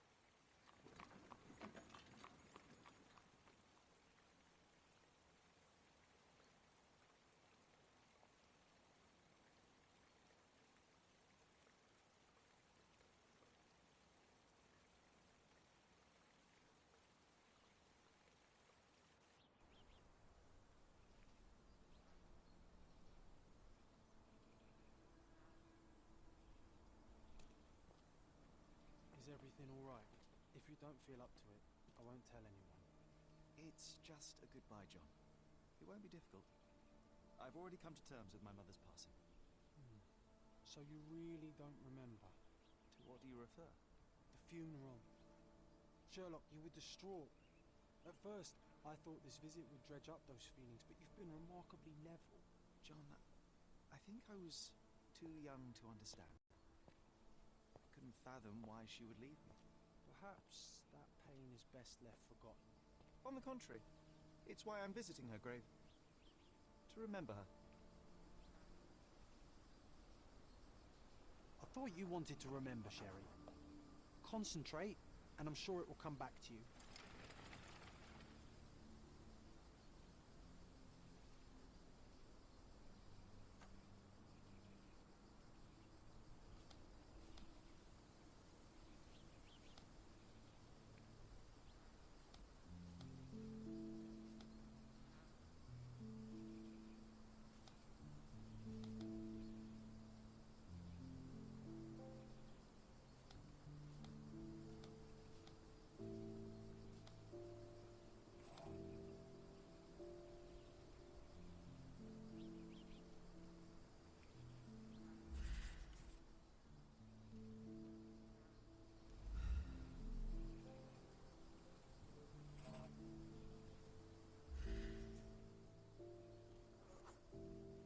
Mycroft was adamant that we leave for London immediately after the funeral. He never told me why, but I saw how unsettled he was by the long requiem.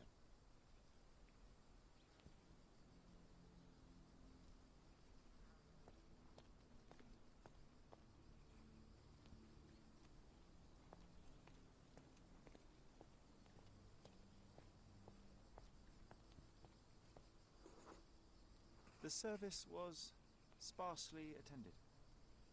Though my parents were buried separately, the pastor said they're united in heaven. I didn't believe him even then.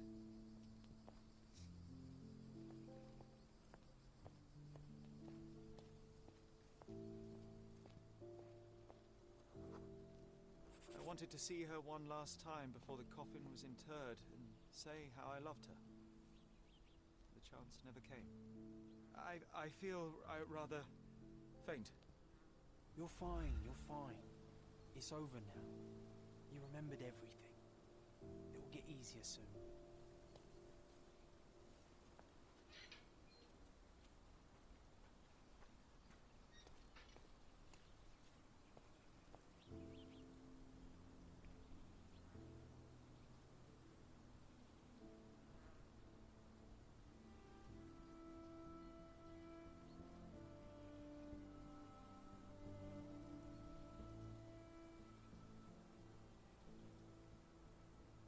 Pocket watch. It seems familiar, John. Why is it here?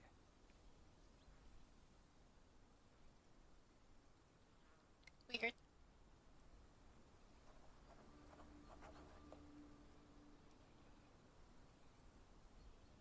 Mysterious visitor.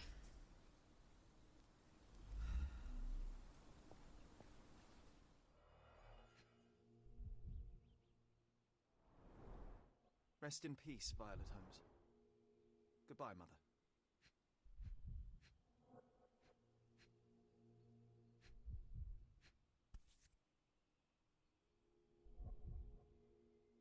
This watch was a gift. My mother's initials are engraved on it. The piece is in good condition. It must have been placed here only recently.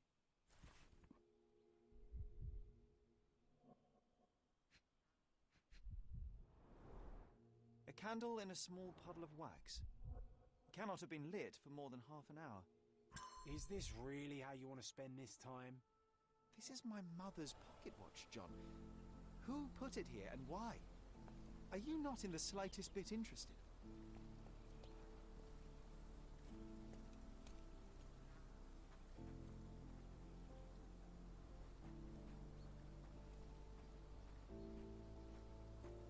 This is excessive, Sherlock. Can you not let the mystery be? No, obviously. That's why I'm on track.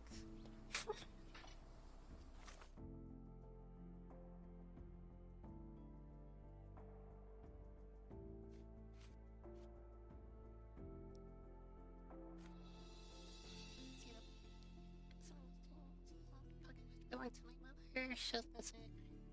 Supposed to be the elements kind of a certain more than half an hour ago. Okay.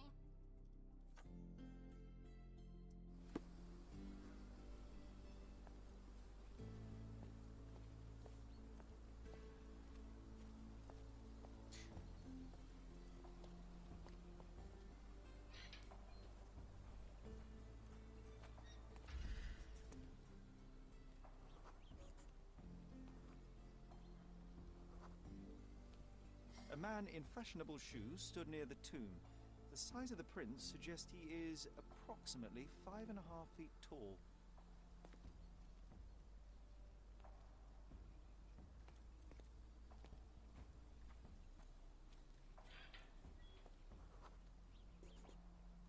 You were about to tell me the make and model of tyre, but let me assure you, I do not care.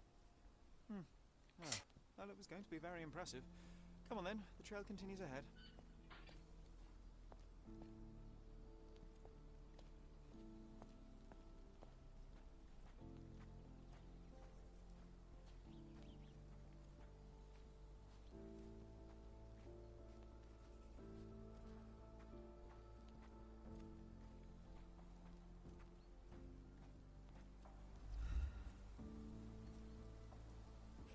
Mustn't be far away to leave it unattended.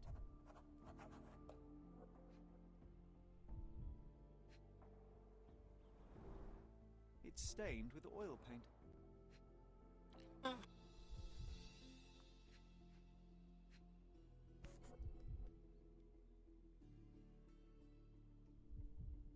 The Hospitaller Crypts.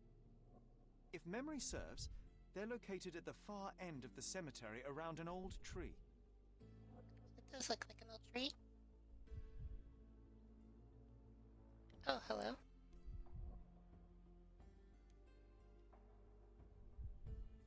I hope that inspiration strikes upon visiting these beautiful vaults. At the very least, you'll enjoy the view. Yours, Mercuria.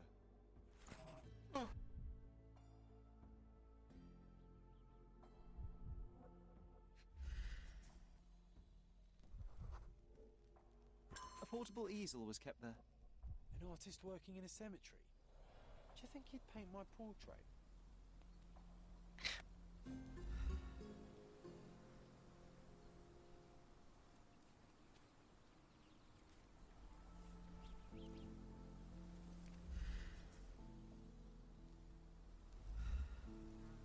Okay, found the bicycle, now what? Oh, the crypts, right. And that would be... where?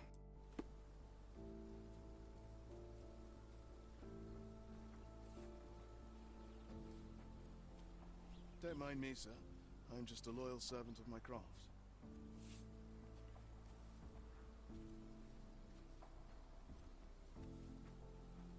The bike's here. Should be nearby.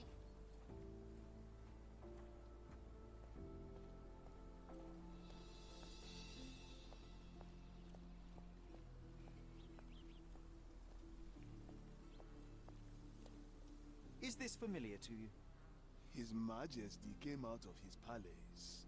I know nothing.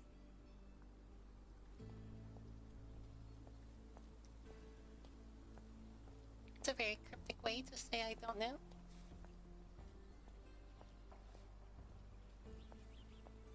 Can I ask you a question? Don't be angry with me, sir, but I don't know. Oh, I am bored. Call me when you find the answer.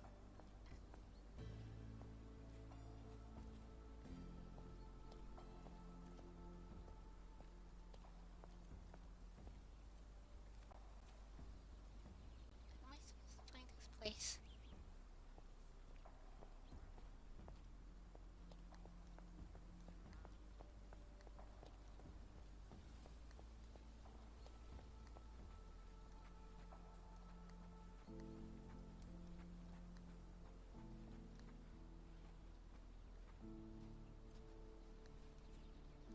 Oh, here we go.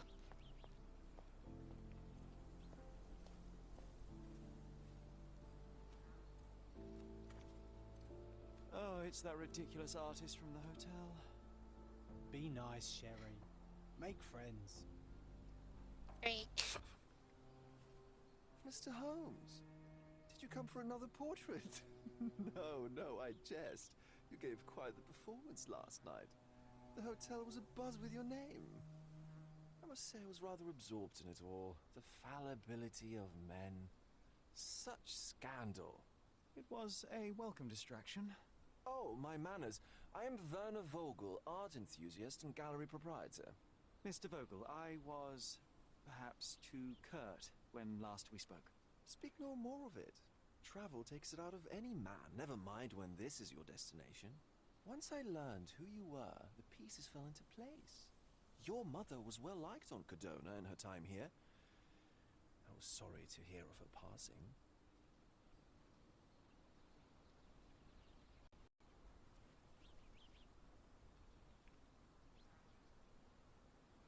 Does your gallery feature more than just portraiture?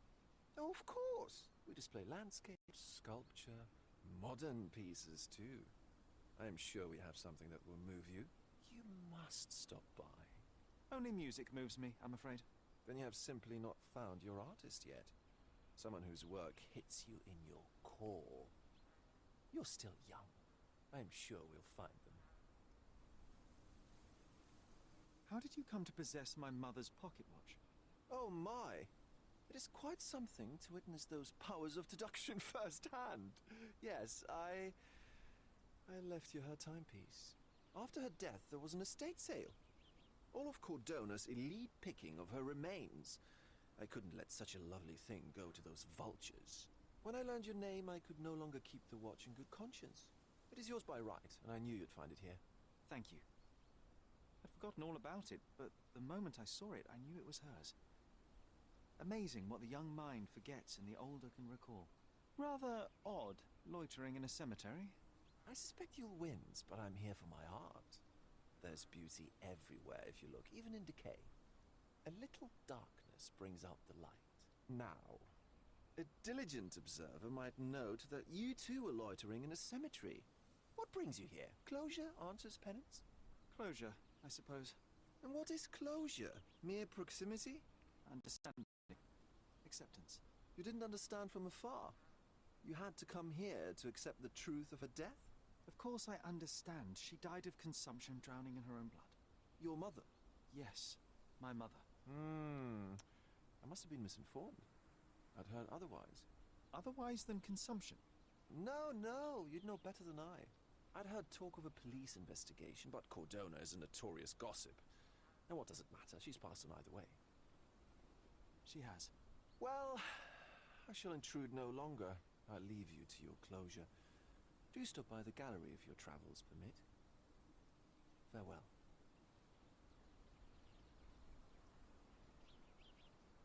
Are you all right, Sherry? Take as long as you need. Whatever I need, it isn't here. We should explore Cordona. Perhaps there are archives that may shed further light. The archives at the City Hall Police Station and Cordona Chronicle may hold key information for your case when investigating a piece of evidence. Think about which location is the most appropriate to visit. Oh. Well, that sounds like that's gonna be fun. Why would I need to do that? Oh. Photo story. Oh, yes, in this thing. Police investigation. I doubt that's true, but if they did, there would be something about it in the police archives. 10 years ago, we were living somewhere. The Grand Surrey, which should help me narrow my search.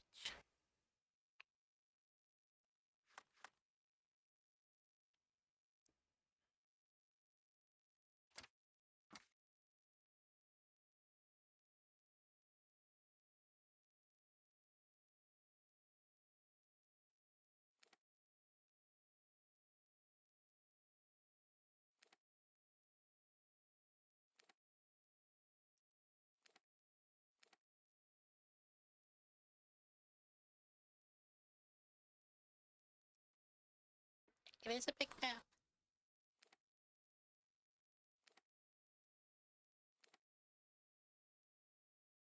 So these bridges and... Oh, there's the police station. So I guess that's where we're going?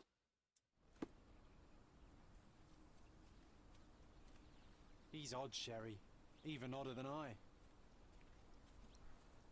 Well, no arguing that, really.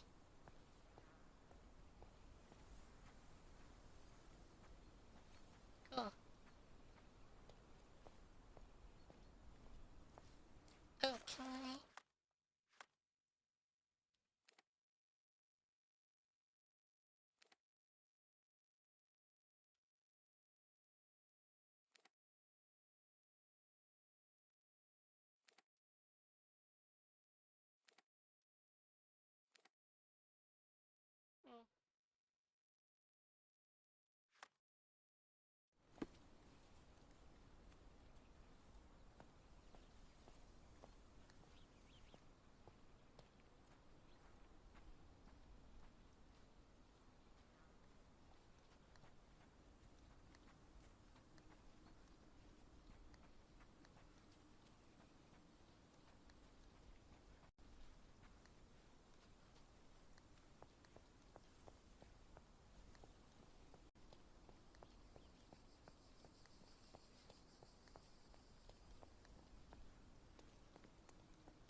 so I guess this is... So I can pin...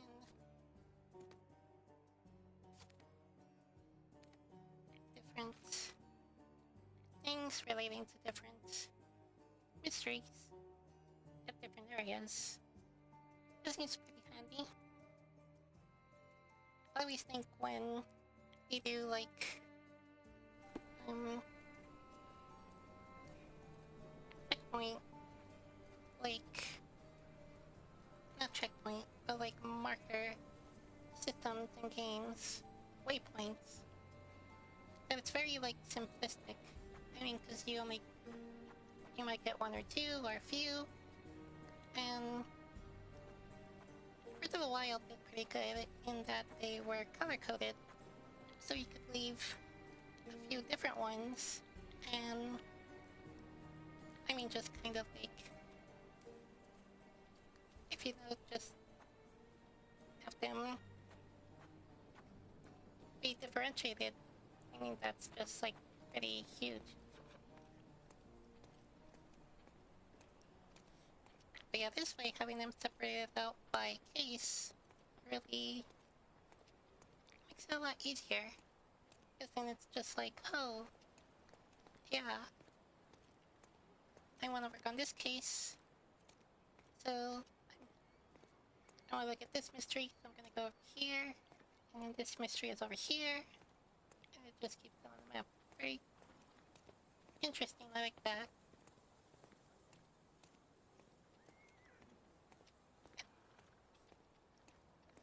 And unfortunately, I bet it's one of those things that it's not going to be, like, noticed and implemented in other things, because, I mean, it's not like there's gonna be a huge game or anything.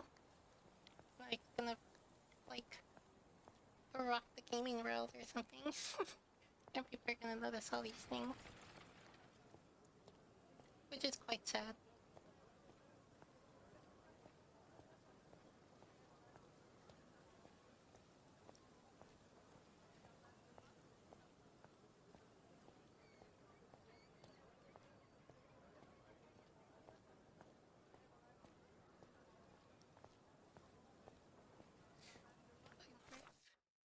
Okay, yeah. So I'm wondering if the touchpad was like... Oh, so I think I can only travel between those points in the rickshaw. So like, but it... I don't know. Oh, or I wonder if... Let's see.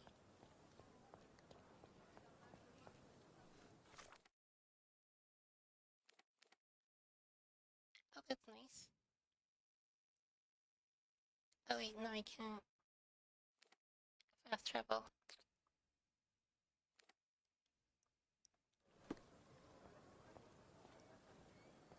Alright, so it looks like I am gonna have to explore the whole city on foot before I can fast travel places, which...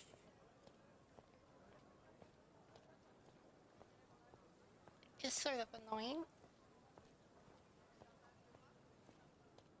And it gets tiring in these open world games where, like, I mean,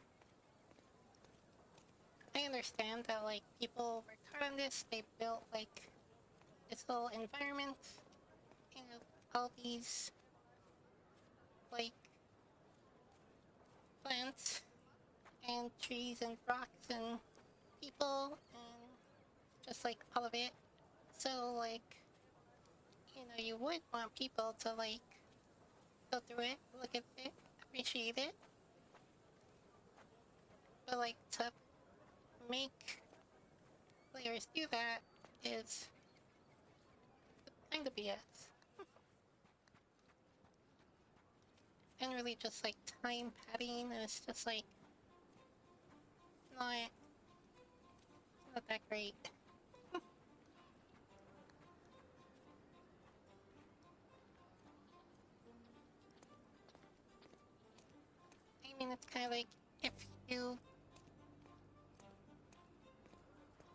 the open world was like so great, like then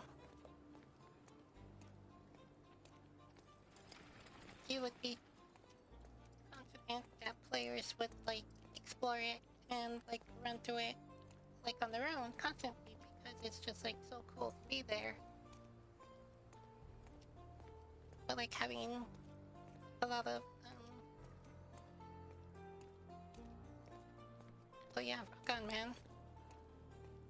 Dude is rocking the fuck out.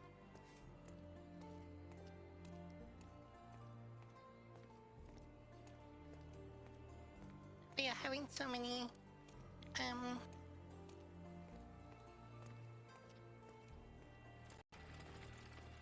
like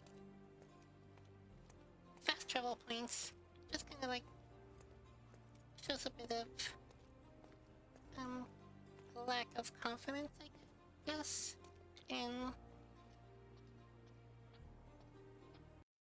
the game world. If it's like engaging enough to keep people interested. I mean, oh.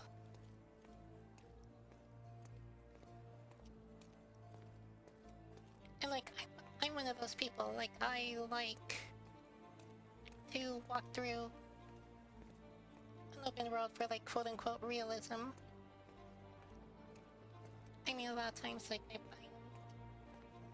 actually do kind of find those things interesting, and like the way developers choose to make certain decisions about like what kind of characters, what kind of NPCs are like roaming around.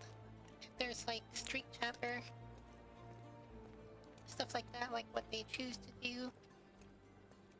I think that stuff could be interesting, and just like I do like to experience it, but like also, I mean, I kind of want to be in the mood for it. I don't want to do it because I want to, and not just because I need to unlock the waypoints, the fast travel points.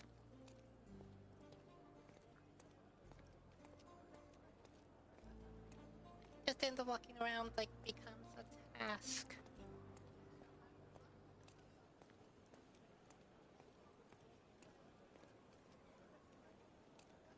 Okay, looks like I'm around. Let's see where.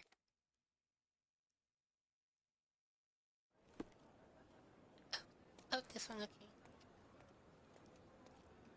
That's why I need to have the map handy.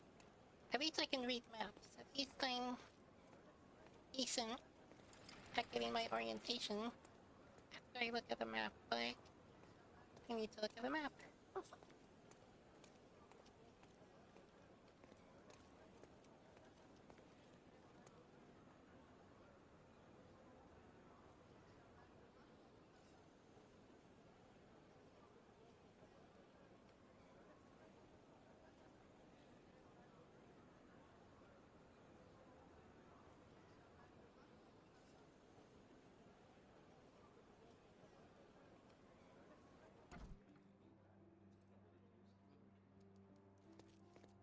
Stark do this, Stark do that. I'm not a clerk, damn it. How am I supposed to get those records now? Yes? What is it? Would you like to report a crime? No, I wouldn't. My name is Sherlock Holmes. I want to use the police archives. Wouldn't we all? I'm serious. So am I. Officer Logan locked himself inside and he's not letting anyone in. What the hell? But why the archives? Won't that stall everyone's work? You bet it will. He's looking up all the thieves in Cordona over the past decade. Say one thing for Logan. He's persistent. What happened exactly? A tailoress from Scaladio's been robbed. Logan spent 2 whole days at the shop sketching the thief, and she still insists that it's all wrong. That shrew drove him up the wall, she did. Would you mind if I talk to this tailoress? I could get you the sketch in no time. Get off your high horse, mister. You think you're better than our sketch artist? Actually, I'm quite certain I am. Let me prove it. Well, I see no harm in it, as long as it gets Logan out of there. In fact, I need to look up some records too. Here's the address. Good luck.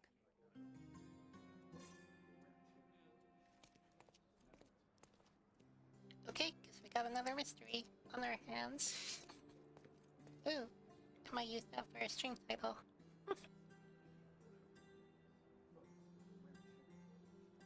Yeah, I definitely need to write that down. That'll be tomorrow's stream title.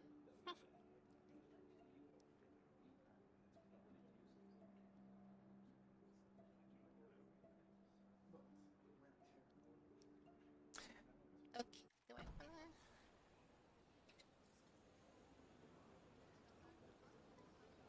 Debating if I should do this now, or if I should hold it until tomorrow. Oh, I haven't been streaming that long today.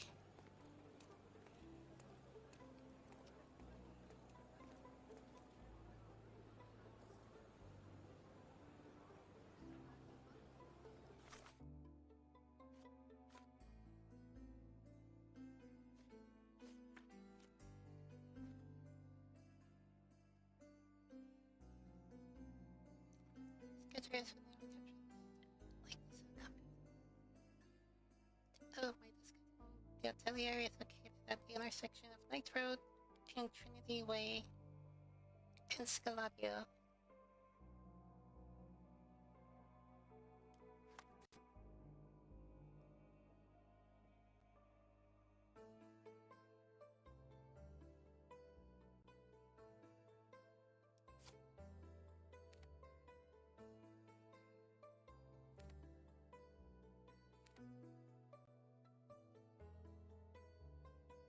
Oh.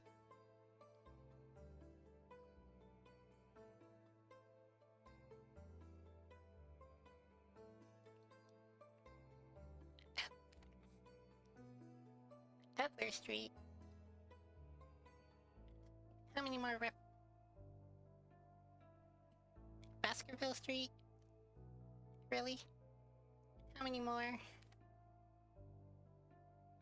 references are we gonna make here? Okay, what was the address again? Knights Road and Trinity Way. Because I saw Trinity Way, Knights Road. It's right over here.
I'm pleased to meet you, Ma'am. My name is Sherlock Holmes. I'm here to sketch the thief for the police investigation. Oh, another one. I hope you'll be more patient than the previous sketches, Signore.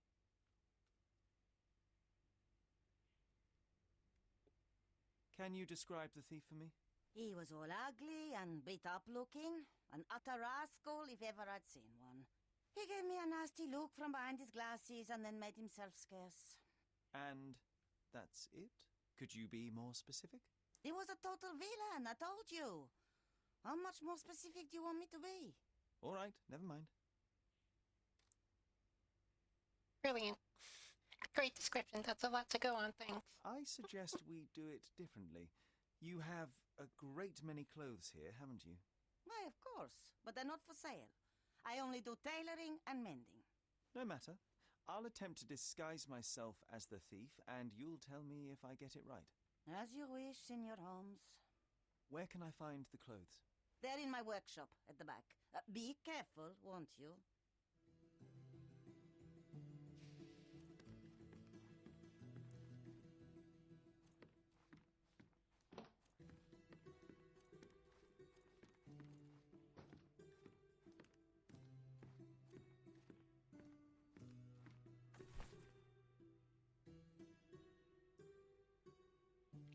get into your investigation if don't dress appropriately. Luckily, Sherlock has a penchant for disguise, so visit the wardrobe menu to change his outfit.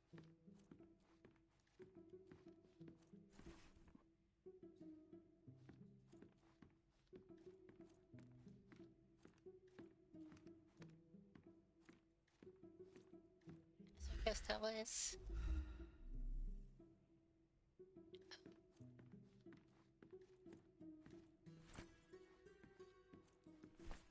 a lot of wardrobe items.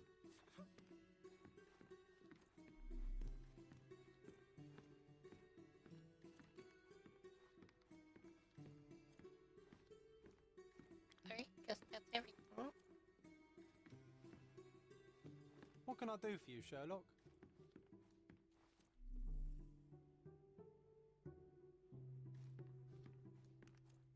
What can I do for you, Sherlock? Ah, look at this old chap putting on airs like some Italian doge. Why don't you disguise yourself as him instead? We have a job to do, John. Oh, come on, at least do him first.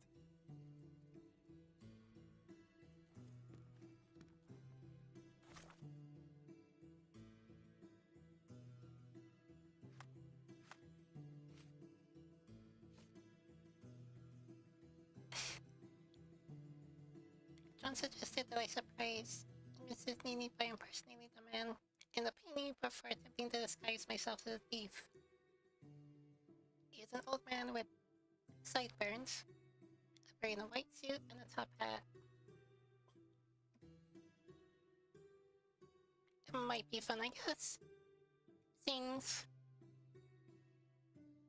a little inappropriate, but, well, no one has ever stopped Sherlock Holmes before. Okay, so sideburns, white suit, top hat. Okay.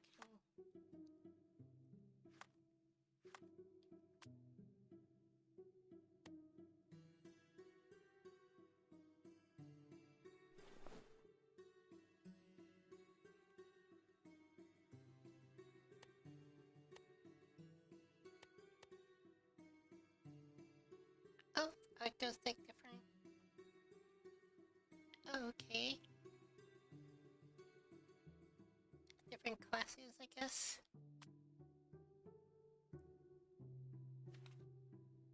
Oh.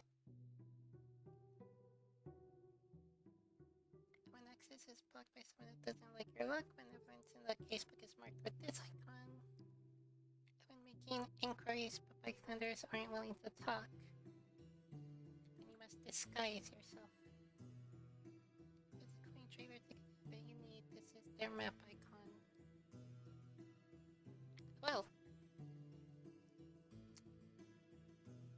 so many dimensions. Profile someone before interacting with them. Press enter concentration mode. Note the person's attitude. Noble hostile. Dress to fit in with their social class. You can only change outfits while hidden. Check if the attitude has changed to positive. Start conversation. Interesting. Oh yeah, there it is. Classes. Class icons in the wardrobe interface indicate how your attire will be perceived. Every time you change disguises, each social class's friendliness level will update. Upper class, Cardona local, policeman, sailor soldier, worker, hobo criminal. Cool. Alright, what else were we going for here? Open the glasses.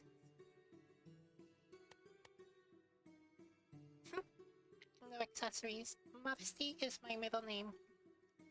Alright, cool. Oh wait. Sideburns. Facial hair for the too confident.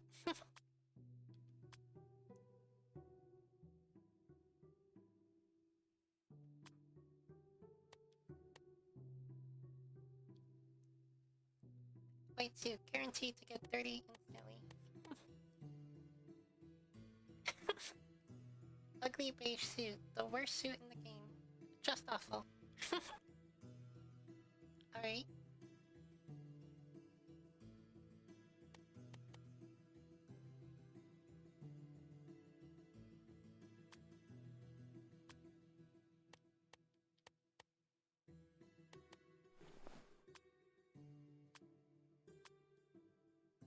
Oh, I didn't put the cipher on.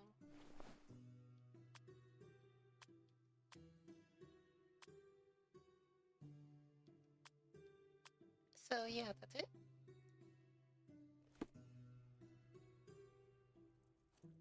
What can I do for you, Sherlock?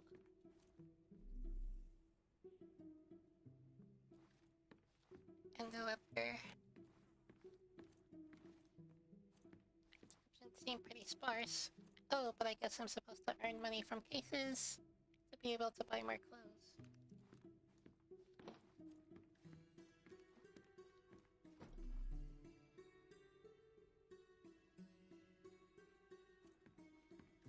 Something isn't right.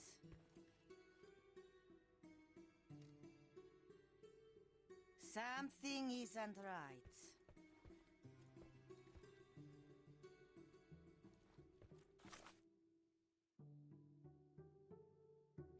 Oh. Something isn't right. It's not?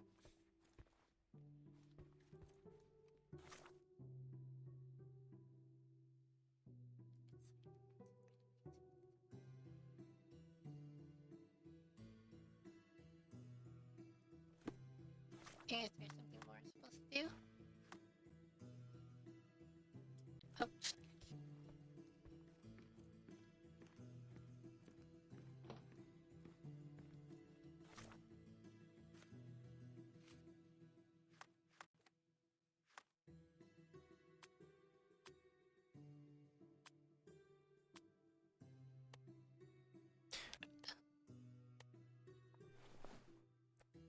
There we go. Old man makeup, wisdom beyond your years.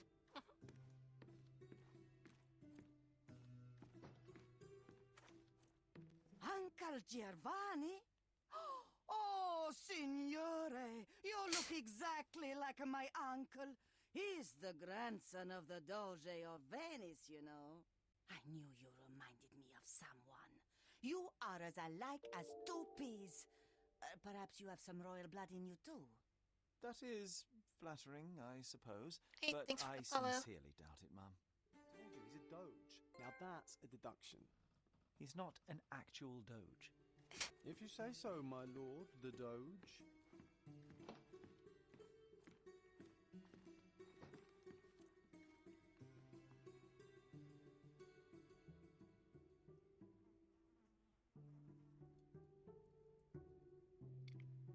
Go this guy's much well.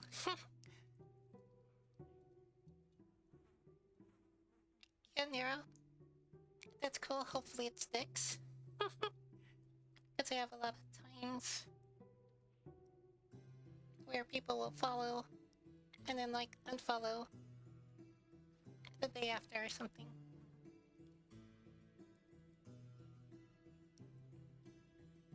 But yeah, for some reason the counter was off. Like it tells me I have more followers in my dashboard than is showing was showing on the bar, so I don't know.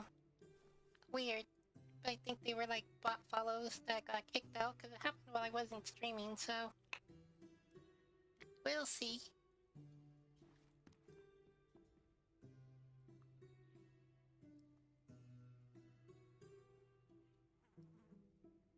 But hopefully that means I can actually like apply, but also I don't think I have enough active people, so that's another step.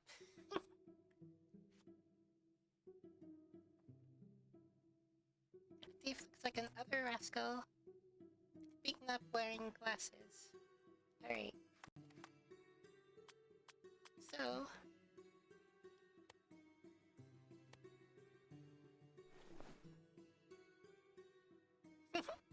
fake bruises. You should have seen the other guy. Nice. Oops. Okay, so Oh, right. Take those off.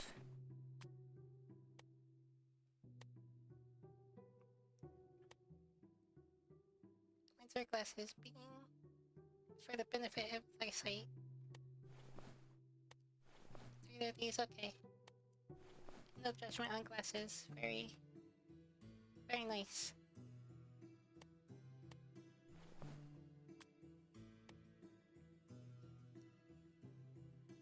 Criminal chic holds your pants up for you, keeping your hands free. So, oh yes, very, very criminal. The meter for that went pretty well up.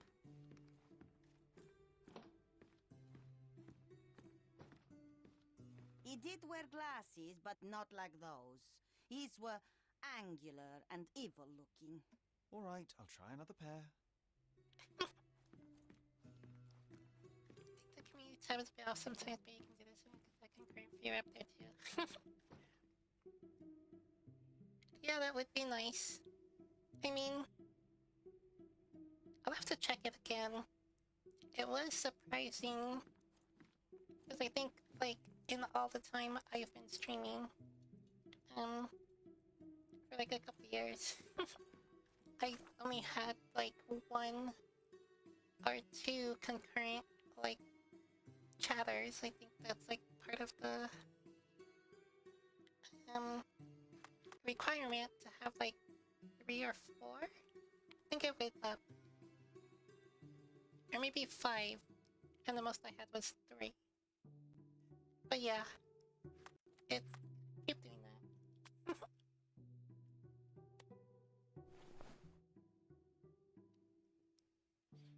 Yeah, that too. It goes along with, like, I think in the span of a month, and then also like averages it out kind of with like how many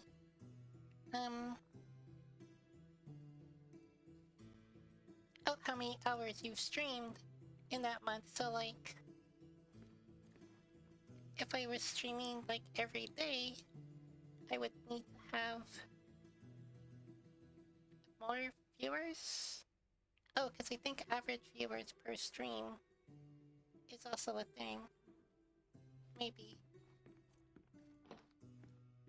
Forget. I really need to check that tab again. I haven't so long because I've been like, just like not. And like I said, I think it's been 2 years. I think this is the 3rd year of streaming. Another, yeah. Or, I don't know, 2.5? I forgot. But yeah, it's been a while. Still haven't got like 50 followers, so kind of stopped paying attention. Your face is too innocent now. What do you mean, too innocent? There was something evil about his face. Like a mustache. Yes, the kind that all villains twirl as they plot their evil plans.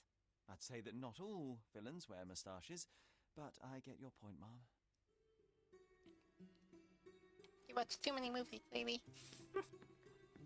But alright, at least we're getting somewhere.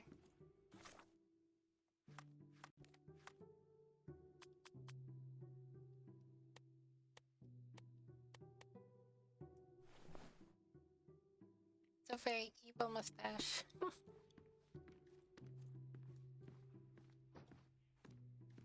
No, those clothes are wrong. He was dressed in a very fancy beige suit. Must have stolen it from someone. No doubt about it. All right, I've got it.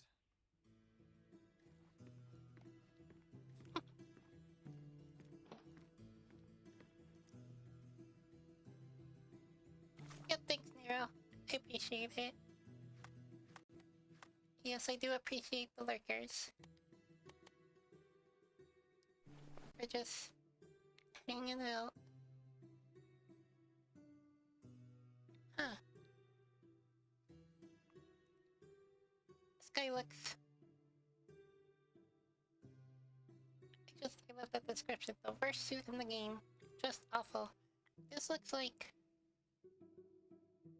I mean, like a very slimy character type person.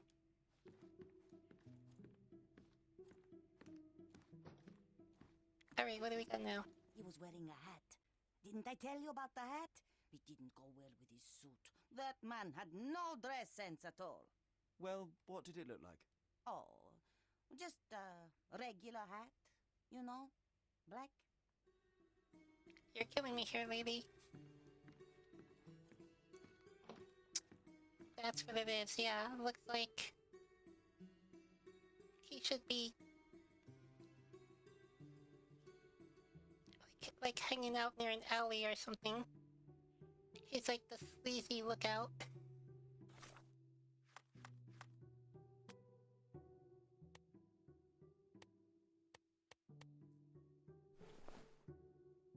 Black hat. Yeah, no dress sense at all. Ah, it's you. I mean, it's him. It's him.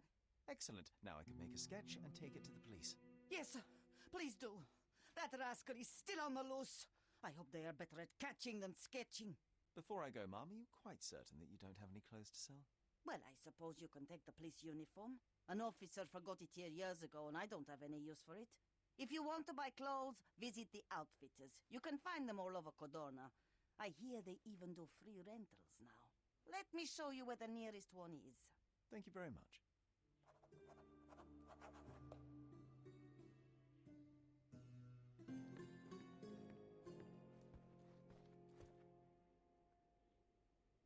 Well, that was a nice tutorial.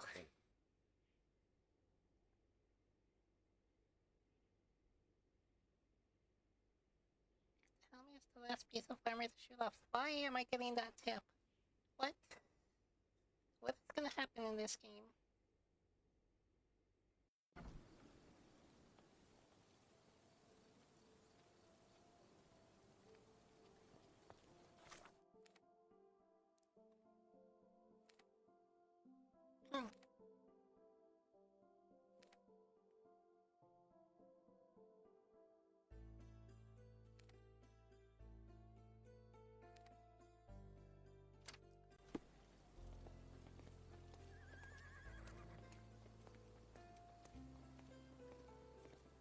We'll write this way. Jeez. That's so good. I totally would have went the wrong way. That's why you can't leave these things up to me. You have such a horrible sense of direction. It's humiliating, really.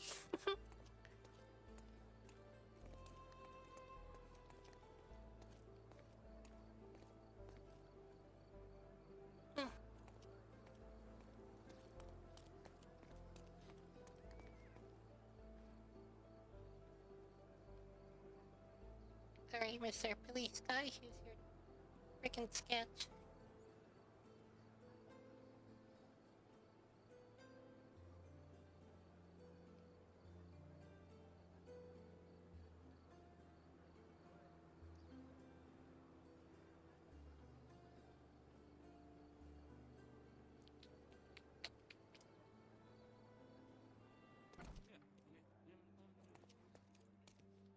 Hello again, officer.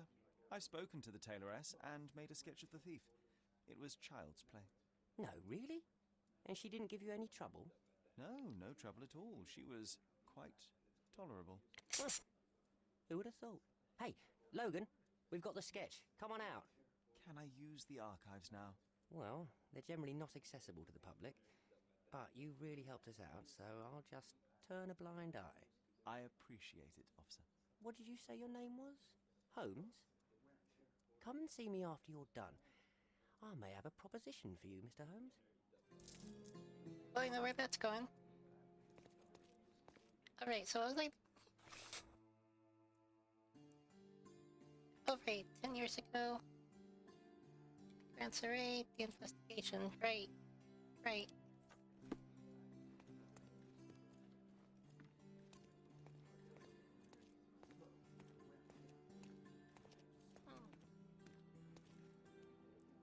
Oh, it's gonna be like a mission board.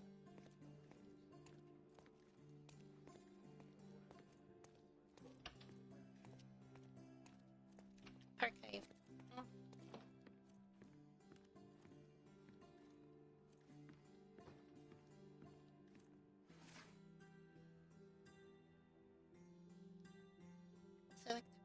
research criteria. Okay, well, there's the evidence.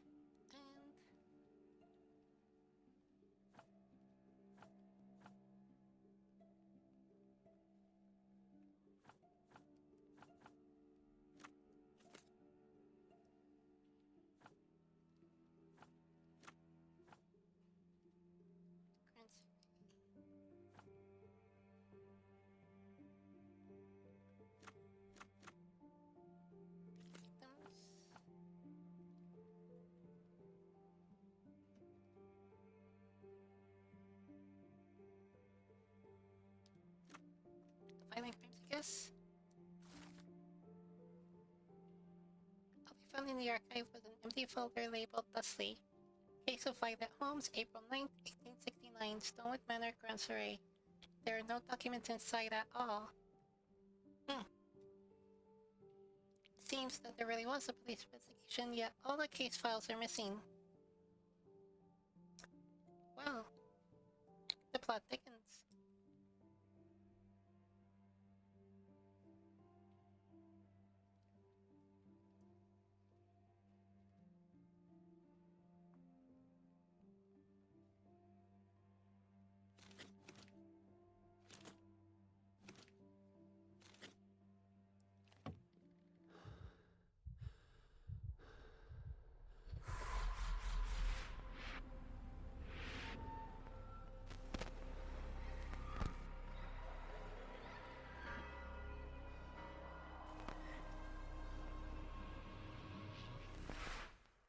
John, I just recalled that we were living here on Cordona in a manor. And there was a policeman. Really? What else do you remember? What happened to our mother? The memory was vague, a mere flash. I have to find our house. Absolutely. Let's do it.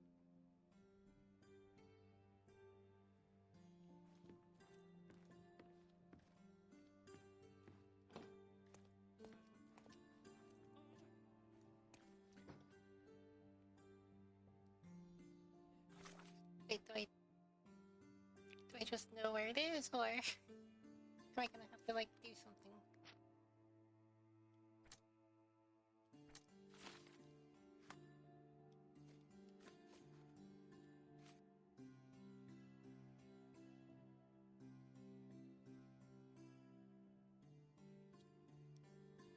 Oh, okay. Stonewood Manor. It must be located in Grand Surrey. I also had a glimpse of a bridge and a church on a hill. The manor must be somewhere nearby.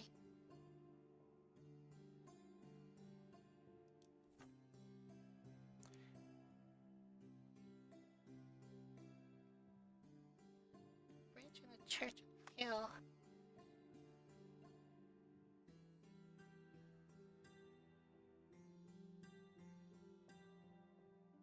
So,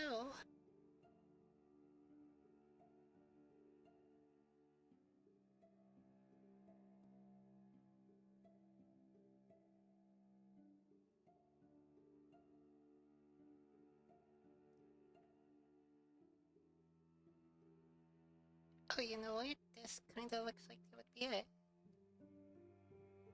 I was gonna say if they weren't any pulling any some kind of fuckery, and like this is the only bridge in Grand Surrey, then it would be around here.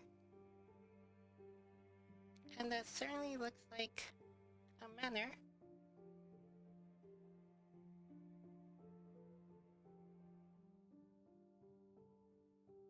Oh, that could be it.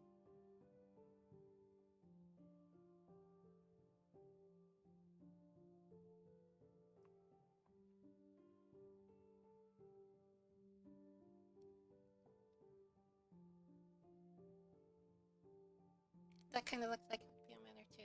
Alright, well, I've got places.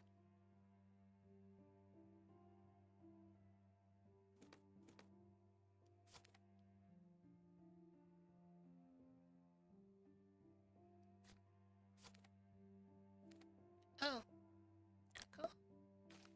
Can place multiple. Very handy.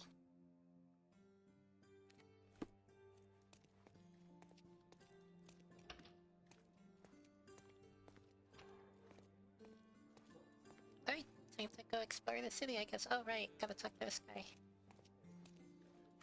I'm done with the archives for now. Can I help you with anything else? As a matter of fact, you can. The thing is, our chief inspector has vanished, as if we weren't undermanned enough as it is. Wait, what do you mean, vanished? Gone missing on a case. Shady business, but that's besides the point. See that board? Pending cases are posted there for any available officers to investigate. I would take them myself, except that I've been told to work the reception desk, like some clerk. Yes, we're that short-handed. I understand your predicament, but what does any of it have to do with me? I may be available, but I'm certainly not an officer. Oh, don't worry about it. Consider yourself a temporary one-man independent police force. That's a bit of a mouthful. There's just one small, minor, basic formality. You'll need to complete our physical training course. Easy. Well, I'm not one to balk at a spot of exercise. What must I do? That's the spirit. Sergeant Ermy will show you the ropes. Follow me.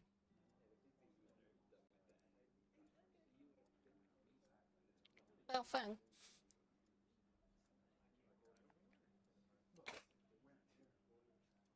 I like the way that he's just like, oh yeah, the chief's gone missing, but, you know, whatever. That case is a work, man.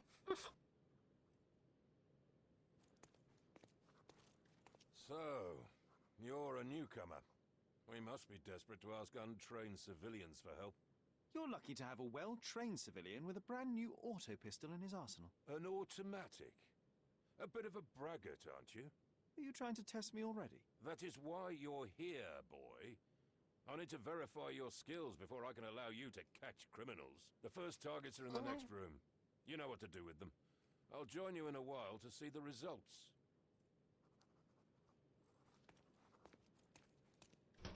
Concentrate, Sherry. You need to hit every target to show the sergeant how we do it.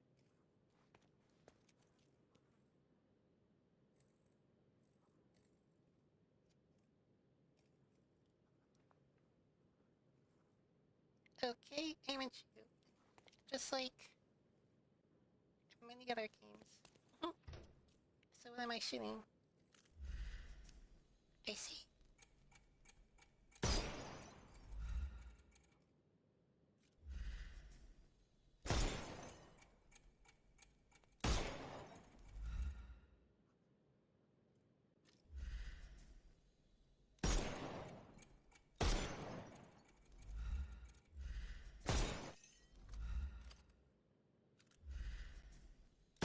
Hooray!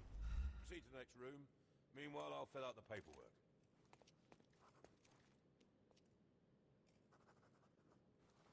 Move on to the next room, new boy. That's an order. Well, Come on, alright. Sherry. It's just like in childhood.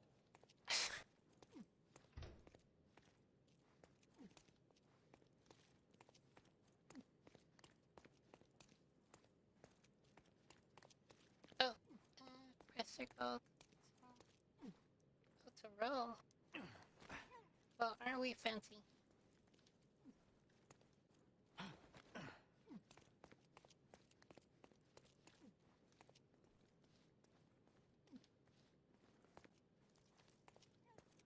Steady, Sherry.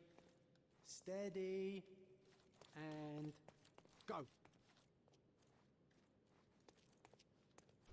My favourite mannequins for attack. Let's strike them ninja style. Aim for where you might take advantage and don't forget the environment. Shouldn't you open your phone? Aiming those tiny hiding enemy weak points and helpful nearby objects. Shooting these will open your foe for rest.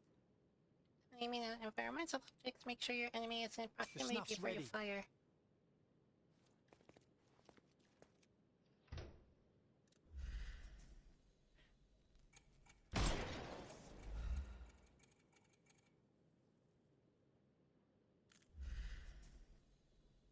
I could do this all day. Please don't, Sherry. We don't have that much time. Let's move on. Our enemies might be stronger than us, but we rely on our wits. Shoot off their armor. Oh, that's where the helmet tip came in. Stronger enemies often wear armor for protection. Shoot off the armor pieces to reveal weak points. Helmets must be targeted last.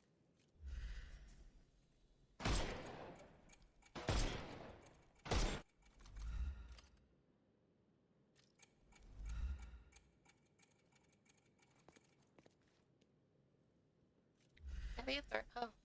Hooray! All right, let's move on, Sherry. If you stand here and use your snuff box on them, you can definitely overcome them, Sherry. It's all calculated. Sherlock can play a snuff box at nearby enemies to disorient them. Just press R1. This ability must recharge after each use, but every rest you make speeds up the recharge. Okay. So, and then... Look at that helmet of his. You won't be able to get the powder past it. Helpful advice, John. I would never have guessed. Good job, new boy. Well, I'm almost finished with the paperwork. Let's talk about your results.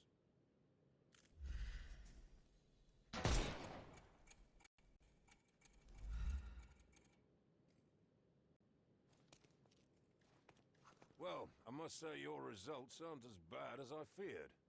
Perhaps you're not completely hopeless, but true combat is quite different from shooting stationary targets.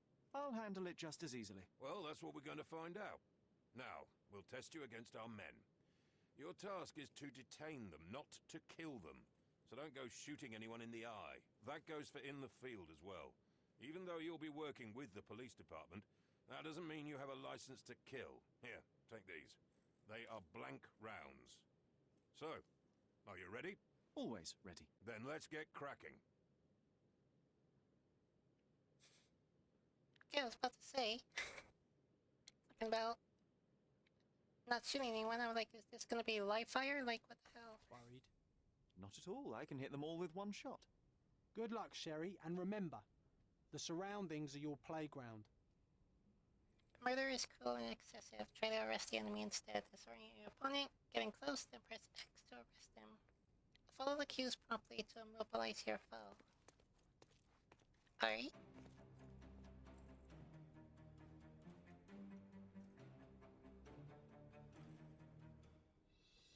I'm coming for you.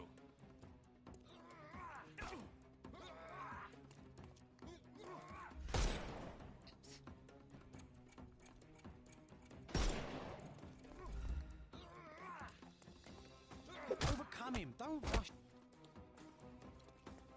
I couldn't miss the party.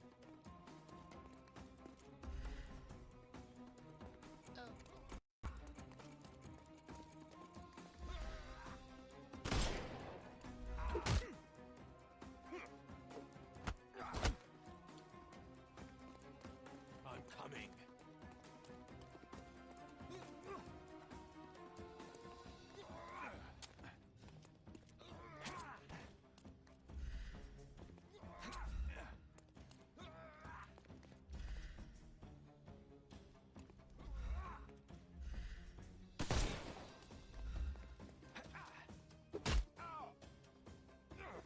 Oh, shoot.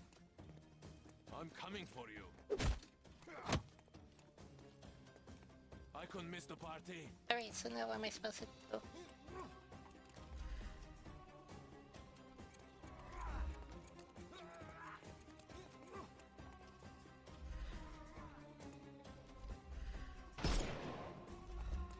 Shoot.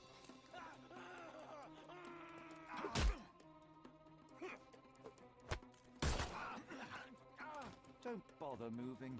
You've lost. Give him the pepper snuff.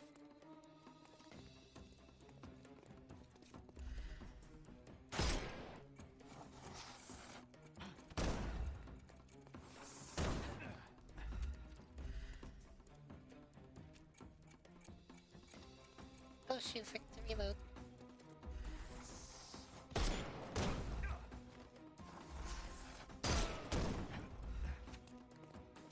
Won't work this. I couldn't miss the party.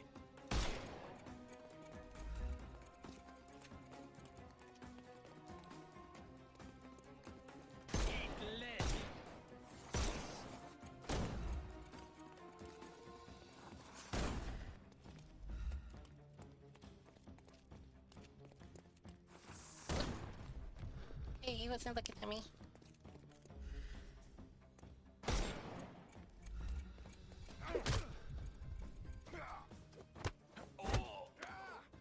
Too simple.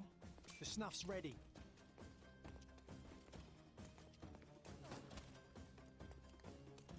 Okay, I think I'm getting the hang of this, kind of. Time to knock this guy out.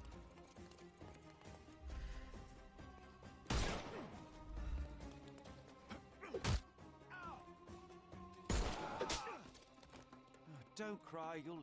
Give him the pepper snuff.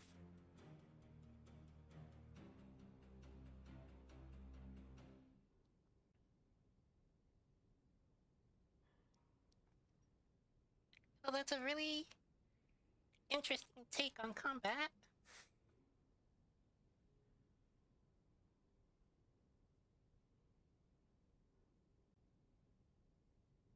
That's enough. You've proved yourself. Congratulations on the arrests. I can't believe you did so well with the close combat. I did tell you that I'm well trained. Well, do the same on the street, and you'll be well rewarded for every arrest you make. Here is your certificate. You are now an authorized crime scene consultant. Well, it's now your duty to make this city a safer place. Cordona won't ever forget it, but at the same time, it will never remember. I'll tell Stark all the necessary details about your successful certification. Congratulations.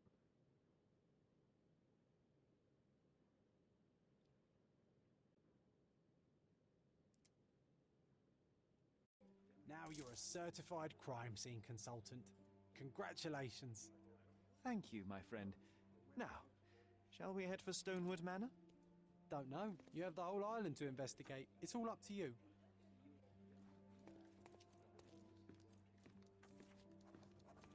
Bandit Lair has been marked on your map. Press details to open the play screen. Oh, fun. Wouldn't it be an open world game without bandit lairs, I suppose? There's one bandit lair hidden in each district. Well, at least there's not a lot. Lairs usually feature more enemies and harder combinations than there are in the story. Surviving the lair rewards you with money, depending on your combat performance. Arresting all enemies in each lair unlocks specific challenges. Challenges are to complicate combat.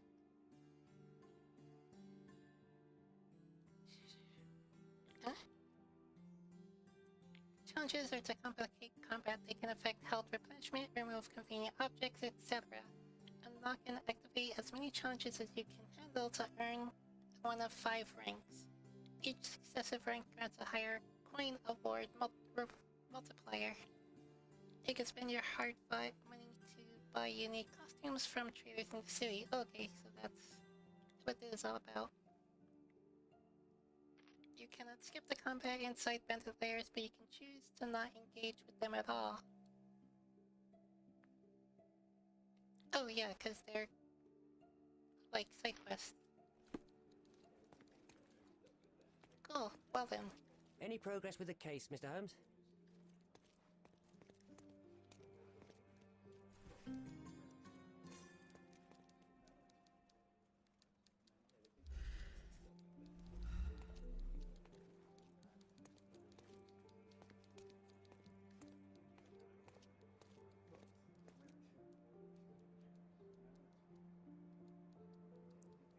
Once new pieces of furniture become available, traders will display an icon.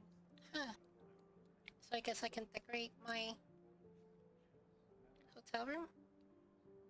It's not a hotel, what is it, motel? No. Wherever I'm staying. Forget which one's the classy one.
Very, very tight, these streets.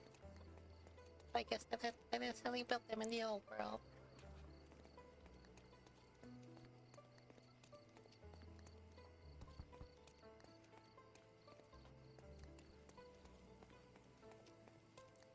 Oh, right, gotta cross that area of the bridge. Oh, no, wait, I'm not crossing the bridge from here. That'd be the other direction.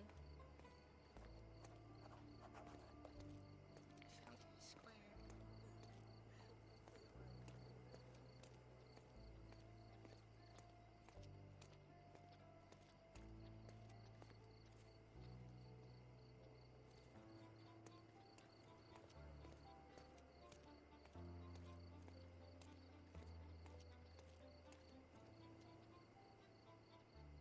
Alright, that's not the place. Alert.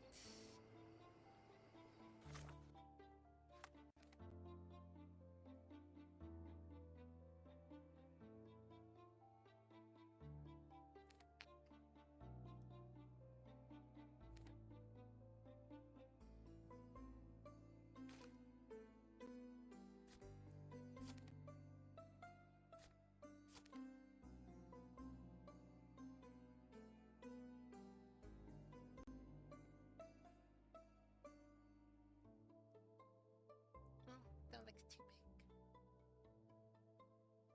But the bridge is right there. So it's probably... Oh, is this? Huh.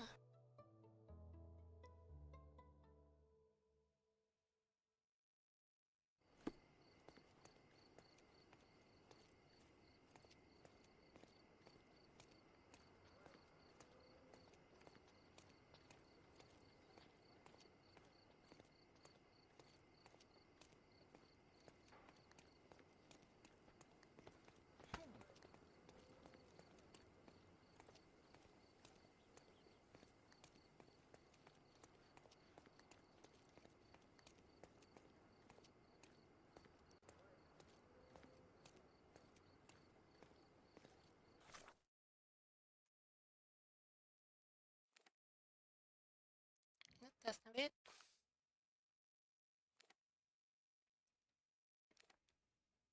Oh, play hell.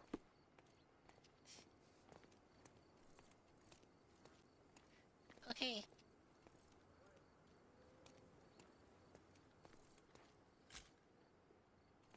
Did I do anything or...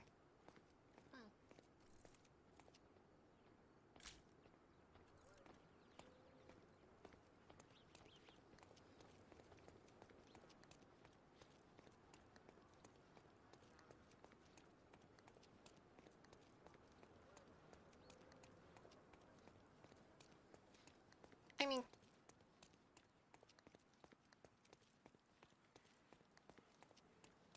I guess it makes sense to like, have it marked on the map, but... Also... Kinda ruins it, doesn't it?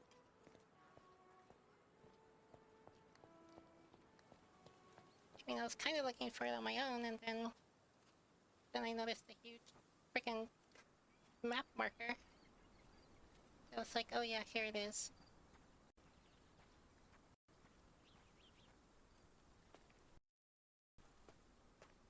Hey, Sherry, there's post here, and it seems as if the letter was delivered recently.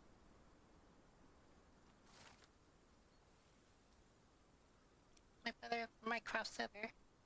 Sherlock, I hope this other... excuse me.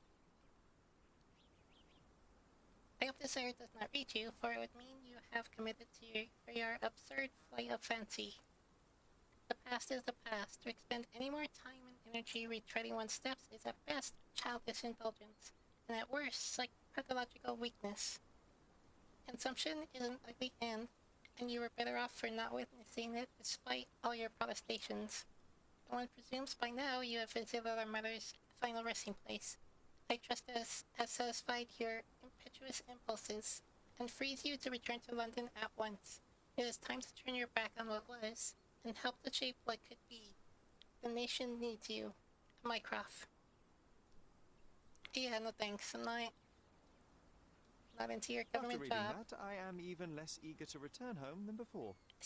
Let's investigate our manor. That's the Mycroft I know. Predictable.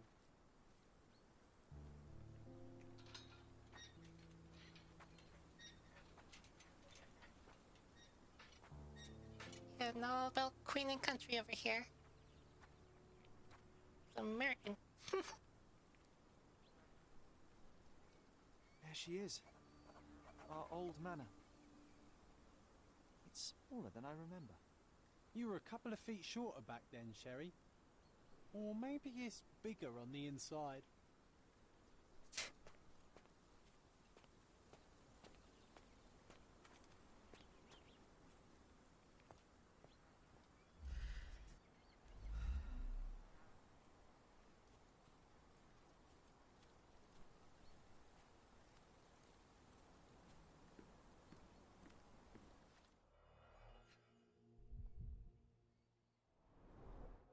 I did not expect these to still be here. It was enjoyable to practice using real handcuffs to make an arrest.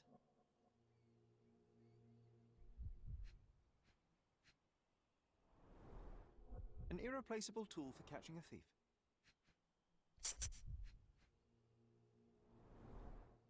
Hey, that's Wooden Joe. He was always the best at playing criminals.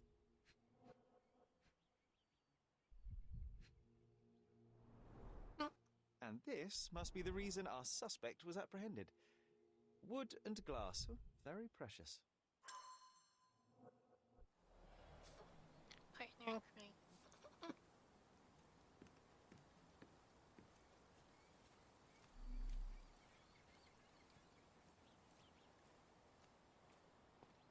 Look at the ash all over the door. I don't recall hearing of a fire. We don't have to stay here. You can afford another night or two at the hotel. It's stuck. Oh well, let's just head back. They probably haven't even stripped our room yet. Come on. Must be locked. Move aside. Let me have a go. Seems fine to me, Sherry. This barrier, perhaps it's mental, not physical. Or perhaps the rest of us are simply constrained by reality, John. I wonder if there's a key secreted somewhere in the garden. Try to recall that memory about the policeman, Sherry. Concentrate.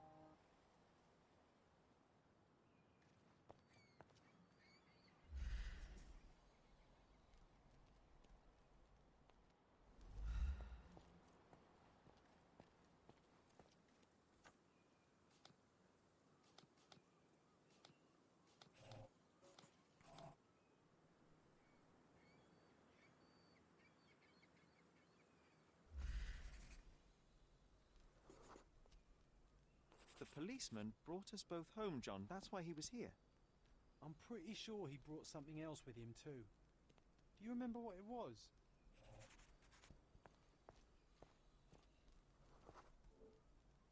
I bet it was our reward. No, we were not so lucky. It was a set of lockpicks that we had used to sneak into someone's house. That's why we were arrested. Did someone come out to investigate all the commotion?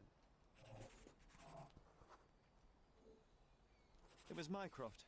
He smoothed things over and convinced the policeman not to press charges. The officer left and never returned. But we had to endure a serious talking to from my brother.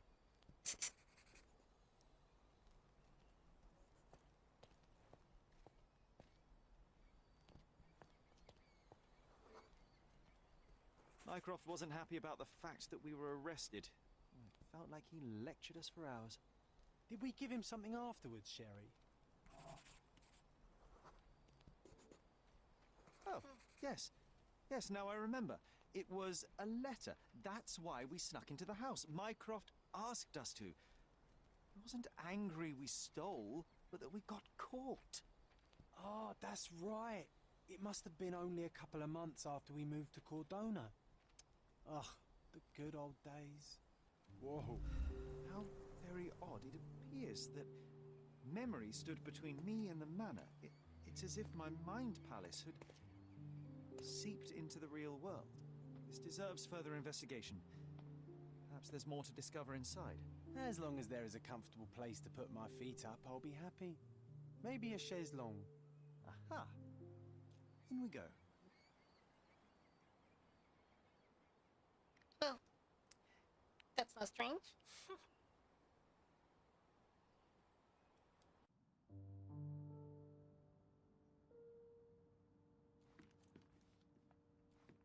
Home sweet home, Sherry.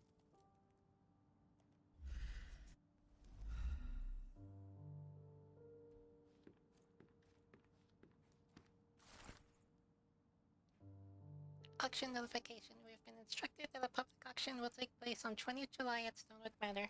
All lots have been selected from the finest pieces of property owned by the Holmes family. Been evaluated by experts. Their authenticity is confirmed.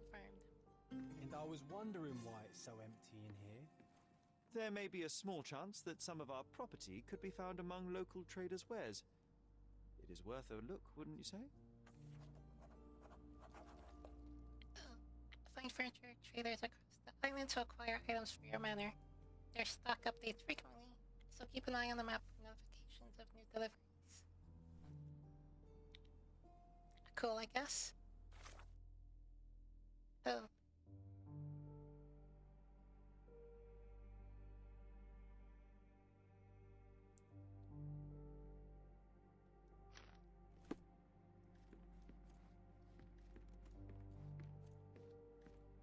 Hey, this is the luggage we brought from London, isn't it?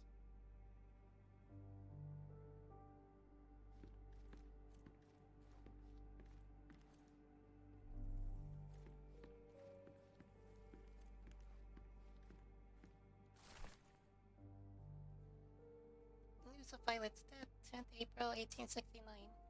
Tragedy at Stonewood Manor. Mrs. Violet Holmes, widow of Seager Moreland Holmes, died unexpectedly in her home yesterday, April 9, 1869. She is survived by her two sons, aged 20 and 10, though it is unclear if they will remain in Stonewood Manor. Mrs. Holmes purchased the property only a year ago. Despite her feeble constitution of body so ravaged by consumption, Mrs. Holmes was quickly welcomed into Cardona's elite. In her high vocation, she had, in addition to the deep intuitions of a gifted woman, the strength of a man, the conscientiousness of a saint, and the wit of a satirist. A specialist in ancient objects, she became the authority on authenticity. Police conducted an investigation upon arrival at the manor, but have not released further details. The cause of her death is unknown. Something did happen that day, but no one can tell us the details. How can that be? Agreed. It's rather suspicious. Yeah, I'll say.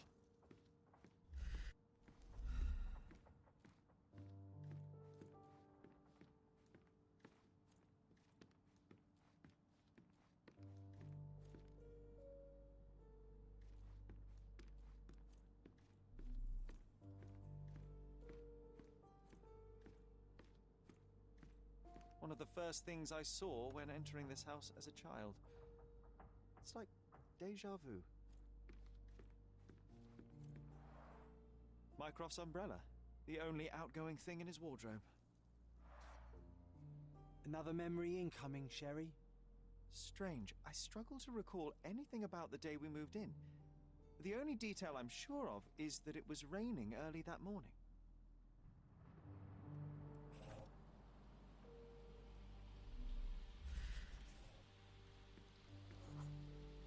There was always a hat on our stand, but I'm sure it did not belong to Mycroft.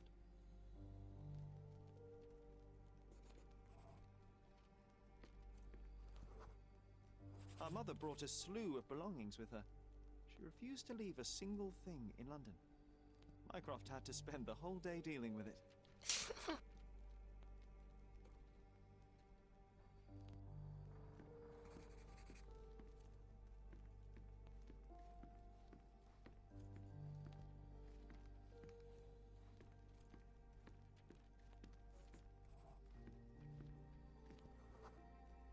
This trip was a challenge for our mother. I tried to help her. Do you feel it? Is it the air shimmering, or is it my imagination?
Your neighbors will be told that Mrs. Holmes is suffering from tuberculosis. It is common to move closer to the sea in such cases. Thank you, Dr. Richter. No, Sherlock, step away from her. Upstairs. Go to your room. Lean on me, Mother. Take your time. Actually, I never heard her coughing. I remember now.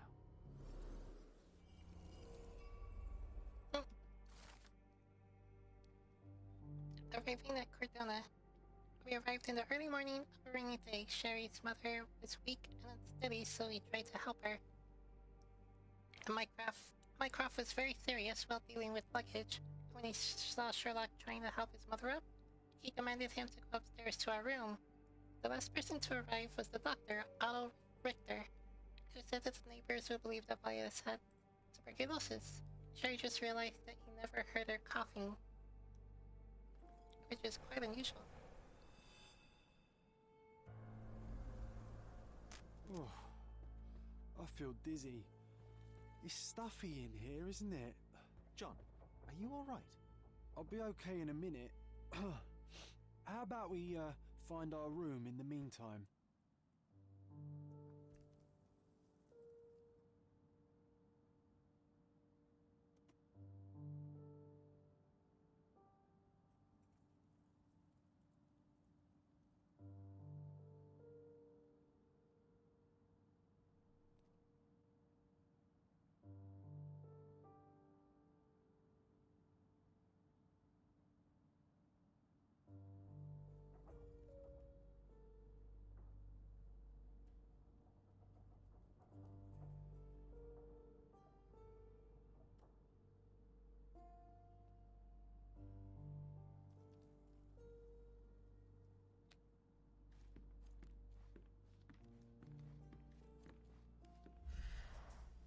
I remember how angry Mycroft was about these marks. He called it a frivolous, childish endeavor. It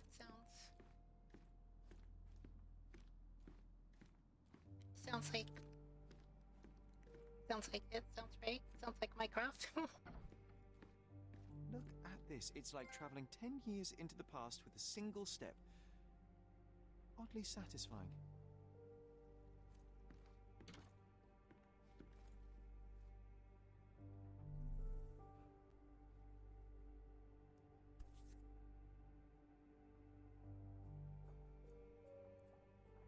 This brings back memories.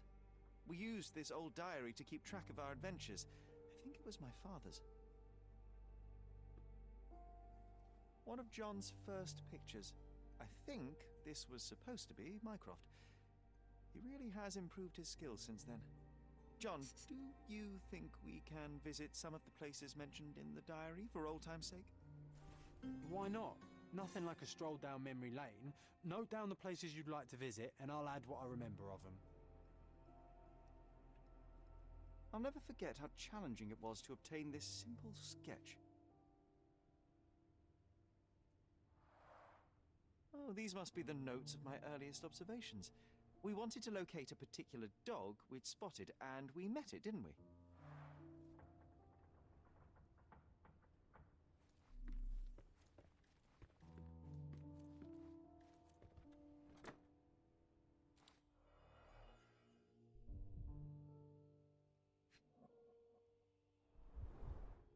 Cannot believe all my toys are still here. Hey, they were not just yours. They were half mine too. An artifact from Palau carved out of bone and claimed to be 300 years old. My mother proved it was a fake. My very favorite plaything. It was the perfect pirate treasure. Oh, it reminds me of our neighbour. He had the same balloon in his yard, only bigger. Do you remember? Yes. We visited him several times while living here.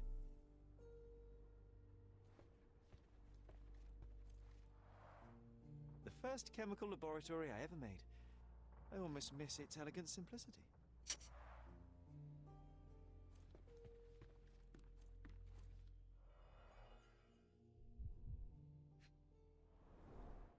The only fiction book on my table. I can can still hear my mother reading it to me. So many pleasant evenings were spent here with the Encyclopedia Americana.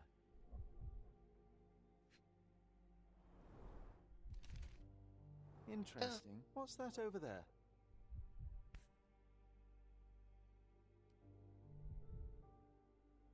This doorknob has a cross-shaped end. Too intricate to be merely a handle. You know what? That definitely looks like a key. Let's poke around and see if we can find any secrets. Sounds like a plan. A magnificent tool made for a spurious purpose, staring into the sky. I've definitely found a better use for it. You mean for spying on people?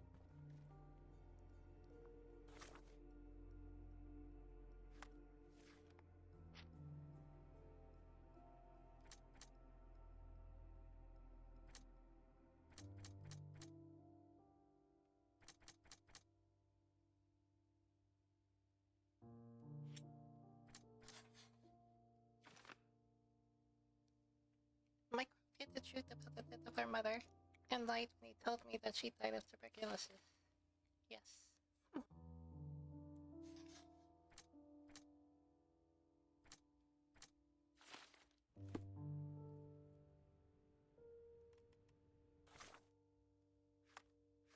Really?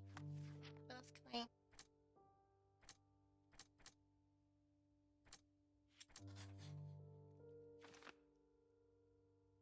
Well, there are no records about my mother's death. We have a family friend, our Kauna. He may know something.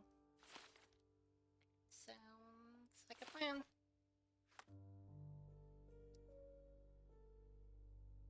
Yeesh. This thing sure is filling up. Wasn't that neighbour missing a finger? That does sound vaguely familiar. Wasn't his name, Theodore? Theodore Gilden, perhaps? It's the perfect time to investigate.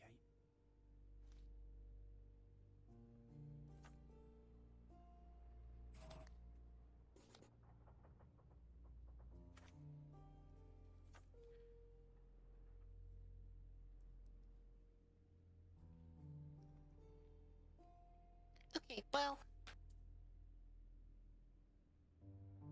Contrary to what John just said, it is not the perfect time to investigate. It is the perfect time to end the stream and get some rest. So yeah, this is a really interesting one.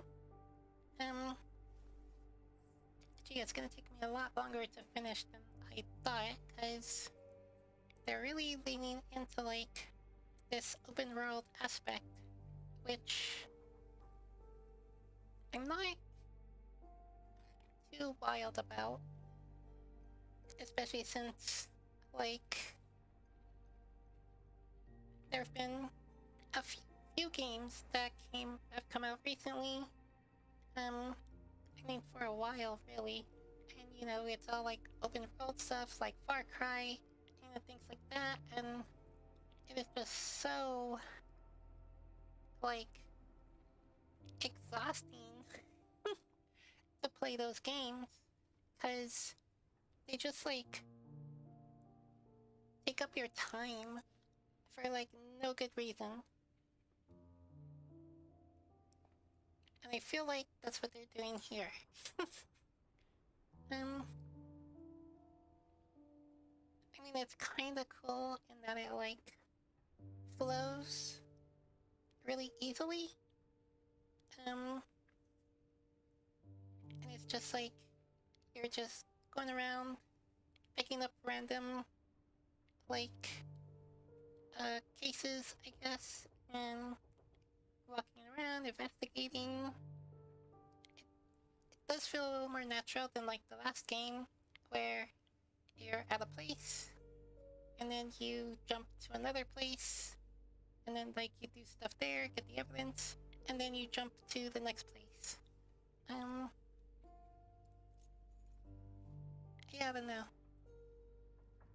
I mean, I guess it's like, be careful what you wish for, because in the last game, I did, like, enjoy walking around Baker Street and the other areas, And I was like, yeah, this is good. I like this. Like, I would want to do more of it. And, well, now I have more of it, so I guess that's my own fault.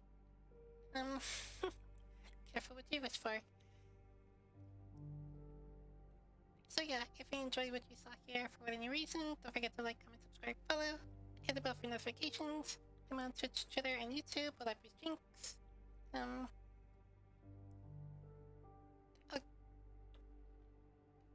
Check my Twitter for any updates or changes to my stream schedule. I hesitate to even call it a schedule because it's just so sporadic and inconsistent right now, but that's the best place to see when I'll be streaming. Although I didn't like tweet about it tonight, but you know,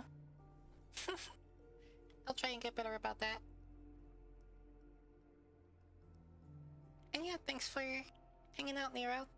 Thanks for watching and lurking and hanging around. I appreciate it. And thanks to the new follows tonight and the raid from Honey Bunny. That was cool. Thank you.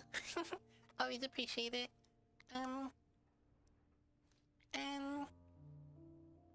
yeah, thanks for watching. Thanks for supporting. I really appreciate it. Thank you. And I hope you enjoyed the stream. And hope to catch you in the next one. Thanks for watching. Bye!